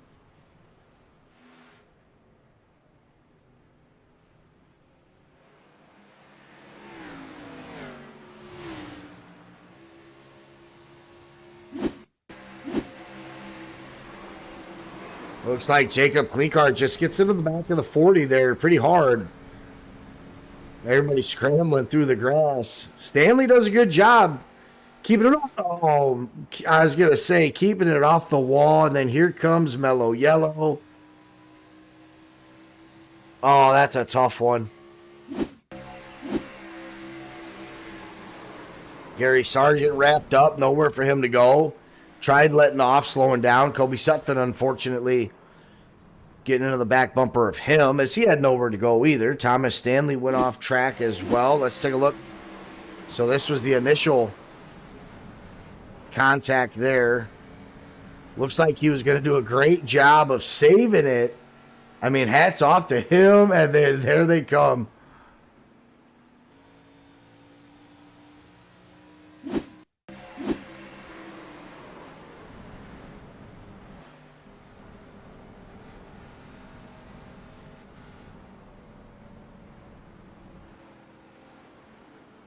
Oof. Sometimes when you get into the grass like that, there's really not a whole lot you can do but just hang on. I mean, that second contact coming up onto the track, really nothing you can do. Brakes aren't going to do much for you. So just an unfortunate event that happened. We were so close to getting that white flag. Now we're going to go back to green, white, checkered. Again, not too sure how how many green-white checkers we're going to have. But, of course, we're going to find out regardless. Johnny Bruggs still being able to maintain that lead. We'll see if the 32 of Marty Rogers, who was pushing Johnny Bruggs before that caution, now he's going to take that high sideline in second, technically. Benish, who's been up front all night long in his Leinenkugel's race car, Summer Shandy. He's going to be on the inside now, pushing Johnny Bruggs. Terry Fullwider, he's going to be on the outside, working with Rogers. Willie Whitaker going to be behind Benish. Scott Kelly on that outside, sitting in 6th. Matt Piercini 7th. Brian Cooper 8th. So those top 8 drivers right now, we'll see how they work together, of course. But it's going to be a sprint here. And you want to get as good of a start as you can. You want to keep it clean. You want to have a race car coming out of turn 4 on the last lap. But when do you make your move? Will some guys make it too soon, fall out of the draft? Will they get wrecked? Will they wreck the leaders? A lot to unfold here in a short amount of time. This has been a phenomenal race here all the way up to this point. Let's hope for a phenomenal finish. Of course, Johnny Bruggs, in his eyes, crossing first would be phenomenal for him. But he's got a whole gang of cars behind him coming for Daytona.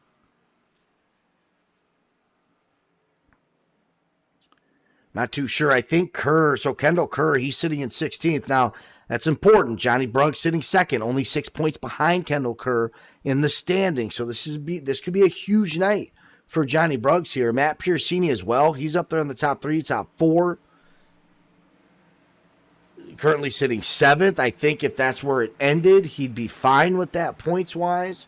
Might not be what he wants, of course, but right now, without that playoff structure being there at the end, any chunk of points you can get, I think you're going to take. Pace car should be off this time by.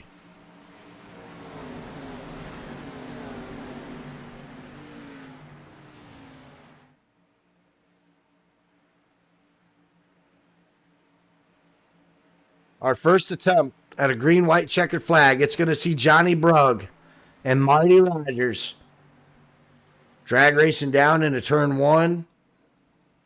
Look how tight that bottom line is right now. That should be where that advantage is going down into turn 1. As you see Marty Rogers, he's actually all the way back down into 3rd for the moment. Of course, he's going to get that momentum on the high side. We'll see how this plays out coming out of turn 1 out of the backstretch. But look at that group of 7 drivers immediately taking off from the rest of the pack right now. And it's top 8, excuse me. I mean, what a start for those guys. And there's the 7 pushing Johnny Bruggs. The 37, though, of Whitaker. He's on the inside as well. There's the 32 of Marty Rogers. He's working with Terry Fullwider right now. And the 34 of Scott Kelly. It's a 3-car train up top. 4 down. 5 down on the inside. 2 laps to go. Coming up now on the white flag. It's Johnny Bruggs taking that. And who's going to make a move? The 7 boxed in now with the 32. Marty Rogers keeping him down on the yellow line. Trying to work the side draft is the 32. Waiting for the push from the 9 and the 34. It ain't coming. Johnny Bruggs now down to the backstretch. Single file with Benish behind in the 7. The 37, Matt Piercini gets pushed just a little bit. Forced below the yellow lines. Down in the turn 3. It's Johnny Bruggs getting the push from the 7 car. Marty Rogers in the 32 waiting for the 9 of Terry Fullwider to give him the push that he needs. But with only 2 cars up high, I don't think it's going to be enough. Down onto the front stretch. Here comes Marty Rogers on the outside. Somebody just get the win. Johnny Bruggs, who got clipped on the inside from Benish, the driver, who helped him get there all race long. And, of course, everybody crashing at the end here. What a finish. We will take more than one look at that, guys. Marty Rogers, I mean, we talked about it, guys. I didn't think it was going to be enough. It was only 2 cars on that high side. But what did we talk about? That inside line worked really good through the curves. But for whatever reason, coming out here at Daytona on the outside, that's where the advantage was. That's where the momentum was. The front and the back stretch were won from the driver who was on the outside. I said that's where you'd want to be coming out of turn 4 about midway through the race. And that's exactly where Marty Rogers was. And he finds himself in victory lane. Now, of course, a little bit of help there. We'll see just how much contact was between Binish and Johnny Brugg.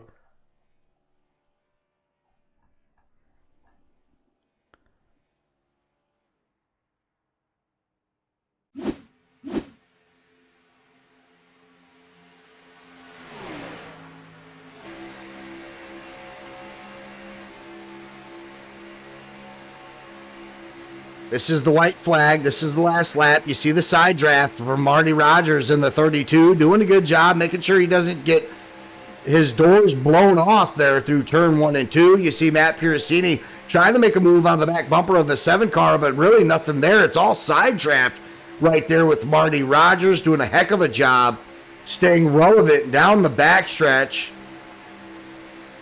And, of course, you knew it was only a matter of time before the 7 car of Binish made a move on Johnny Bruggs. Johnny protecting that yellow line right there, and that's where he made the mistake. He left the door open for the 7 car right there, in my opinion, if we back it up here just a little bit. And now, of course, maybe he was trying, he's obviously trying to defend 2 cars at the same time. He knows Marty Rogers in the outside. Look at the connection that the 9 and the 32 have right there. But if you play this back right there, he goes up on the track a little bit. I think maybe his intention is to throw a block at Marty Rogers and it opens up the door for Binish. But if he just stays down low, there's really nowhere Binish can go. You can't drop down the yellow line and advance your position here at Daytona. So it might have got ugly either way. But I think if Johnny Bruggs just stays on that yellow line,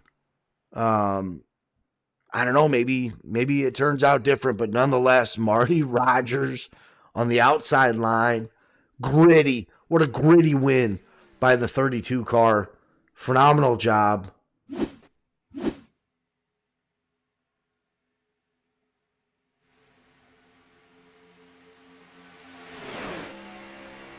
And again, the 9 car of Terry Fullwider, really coming out of nowhere right now. You thought it might have been the 37 car of Whitaker to help Marty Rogers, but he dropped back down low to work with the 7, and here comes the push.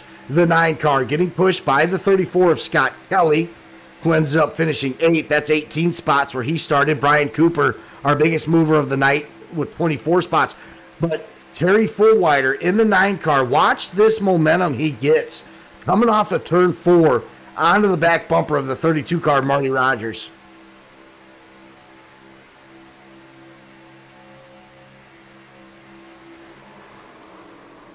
Just beautiful. Marty certainly owes Terry Fullwider a beer after that one.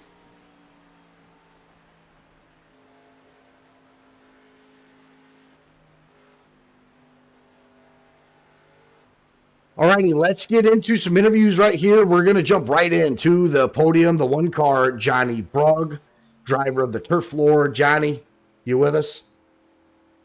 Yes, sir. You got a copy? Yes, sir. So, obviously at the end, it looked like you knew the 32 of Marty Rogers was just going to get the run. And you went up high just a little bit, which really opened up the door for the 7 of Binish.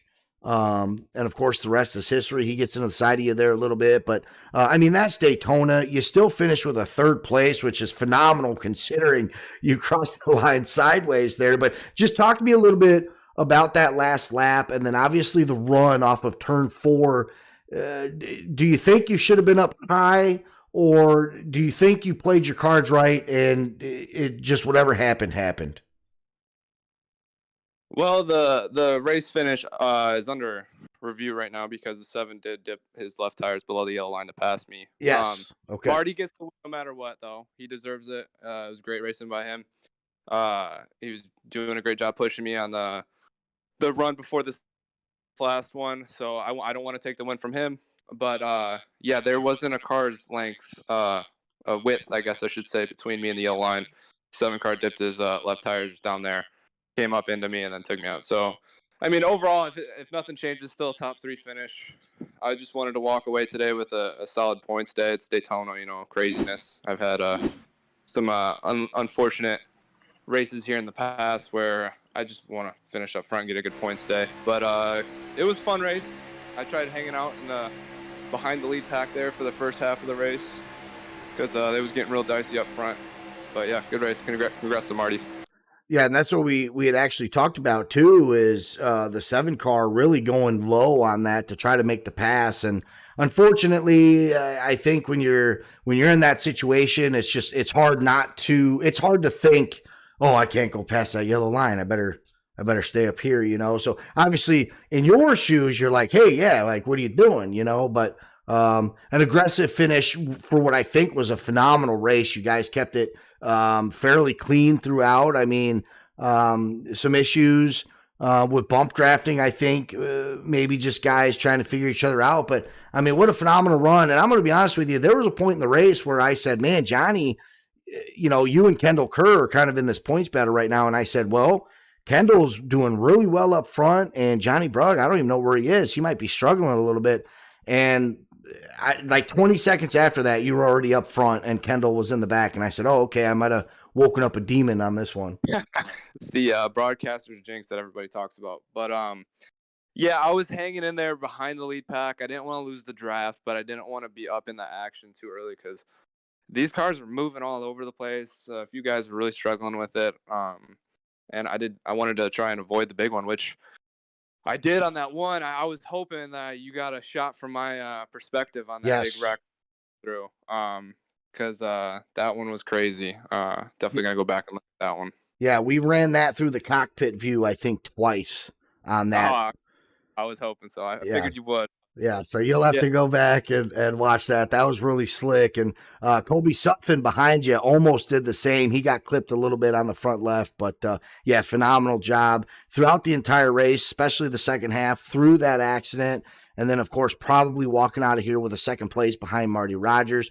Congratulations, Johnny Brugg, in the points race here this season, sitting second, only 6 points behind Kendall Kerr. So we'll have to wait for the official results, but potentially bumping you back into that top spot. Congratulations. Good finish. We'll talk to you next week. Thank you. Thanks for the broadcast. Just going to give a shout out to everybody, all the family and friends watching. I know my dad actually made the custom logo on my hood tonight. Wanted to take the car to victory lane, but I'll take a podium finish in this new hot rod. So thanks again for the broadcast. Yeah, no problem. So it looks like we have Gary Sarge in the booth as well. I'm assuming talking about the finish of that. Gary, you with us? Yes, sir, but I'd love you to pull in Marty Rogers. Let's get the man of the hour up here. Yes, let's do that. Podium finisher. Race winner, in the 32 car, Marty Rogers. Marty, you got a copy? Yeah, I'm here. You got me? Yeah, so I had said a couple of times throughout the broadcast, and I don't know if you felt like this was it, which is why you were where you were. The outside line was winning down the back stretch and on the front stretch. If you were on that outside line, you had the advantage, and it was only in the turns where the inside line would really start taking that advantage back. They got the momentum on the inside, but coming off of turn 2, down the back stretch, the high side was where it's at, and then obviously coming off turn 4, if you're on that high side, you were crossing the start-finish line. Is that something you had noticed as well, drafting all night and then obviously getting up towards the front, or was that just where you kind of were towards the end of the race? That's just where I was at the end. I mean, I had Terry back there pushing me. Without him, it wouldn't happen. But, yeah, I didn't really notice a difference in the two lines. Well, if you go back and watch the broadcast, it's very noticeable. That high side on the back stretch and the front stretch would just grab that inside line and put it behind him. But nonetheless, yeah, and of course you were getting a huge push from Terry Fullwider there. No push bigger than coming off of turn 4. He really gave you the push that you needed to win the race. Obviously, Brugg got caught up in with finish there at the end. That's Daytona plate racing. Everybody trying to make a finish there, but there was a lot of guys that were working very well together, including Brugg and Binish. Yourself, Fullwider, Sarge, and Klinkert were working so well together at the beginning of the race. Unfortunately, I think they got wrapped up into some wrecks. But talk to us a little bit about Daytona. You qualified, you started P19, and you took home the race. So there was obviously some big ones that you had to avoid. What was that like, and what was your mindset just going through Daytona? My mindset at super speedways is just to survive. I mean, do what you got to do to survive and get to the end. Fair enough. Marty Rogers in the 32 car, taking home a win at Daytona. Did you have anybody out there watching you here tonight? Anybody that you'd like to thank before we let you go? Just my wife, as far as I know. I don't know if my sisters are watching, but I know my wife was. Well, shout out to the sister regardless, just in case. We don't want anybody getting in trouble, So, all righty, Marty Rogers. Hey, man, congratulations. Winning Daytona in this field with these drivers is certainly an achievement. Congratulations. Good luck next week. We'll talk to you down the road. All right, thanks a lot. That was race winner Marty Rogers. Back over to Gary Sargent. I do believe we're taking a look at the finish. Gary, what do you got for us? Well, I'm going to have to get it with the rest of the admin team. Can't say that I'm really up to speed on what NASCAR does when someone drops below the yellow line, especially there in the last 100 yards going into the finish line. So I don't want to say too much about that incident until I can get with the others. All righty, fair enough. Everybody watching at home, we'll have to wait as well, even if that's something that we discuss at the top of the broadcast next week. Daytona, Gary, such a phenomenal race there. Unfortunate, probably not the way that you wanted it to end. You and Jacob were just a dominant duo there at the beginning of this race. I was really having a good time there. It's all thanks to Jacob. I mean, I kept expecting him to jump up top and then go, and then after a while, I said, "Okay, he's happy to let me burn up all the fuel and see where this falls." And it worked out really well there. And in fact, I was able to try to repay the favor a little bit on that next run. I was behind him, and so we had a good battle there. I think Malarkey was on the inside and Klinkert up on the upside, and so we were just back and forth. I don't know how many lead changes in that series, but that was a good one. Yeah, it really was, and I feel like with these Xfinity cars, it does allow for both. I mean, it allows for some really good racing, and that's what we had here tonight. That's what I was looking forward to, and I think everybody did a heck of a job. I mean, I think there was only, obviously late race cautions at Daytona are expected. So if you take out the final 15 laps or whatever, I think there was only 4 cautions all night long in an 80-lap race, which is pretty impressive.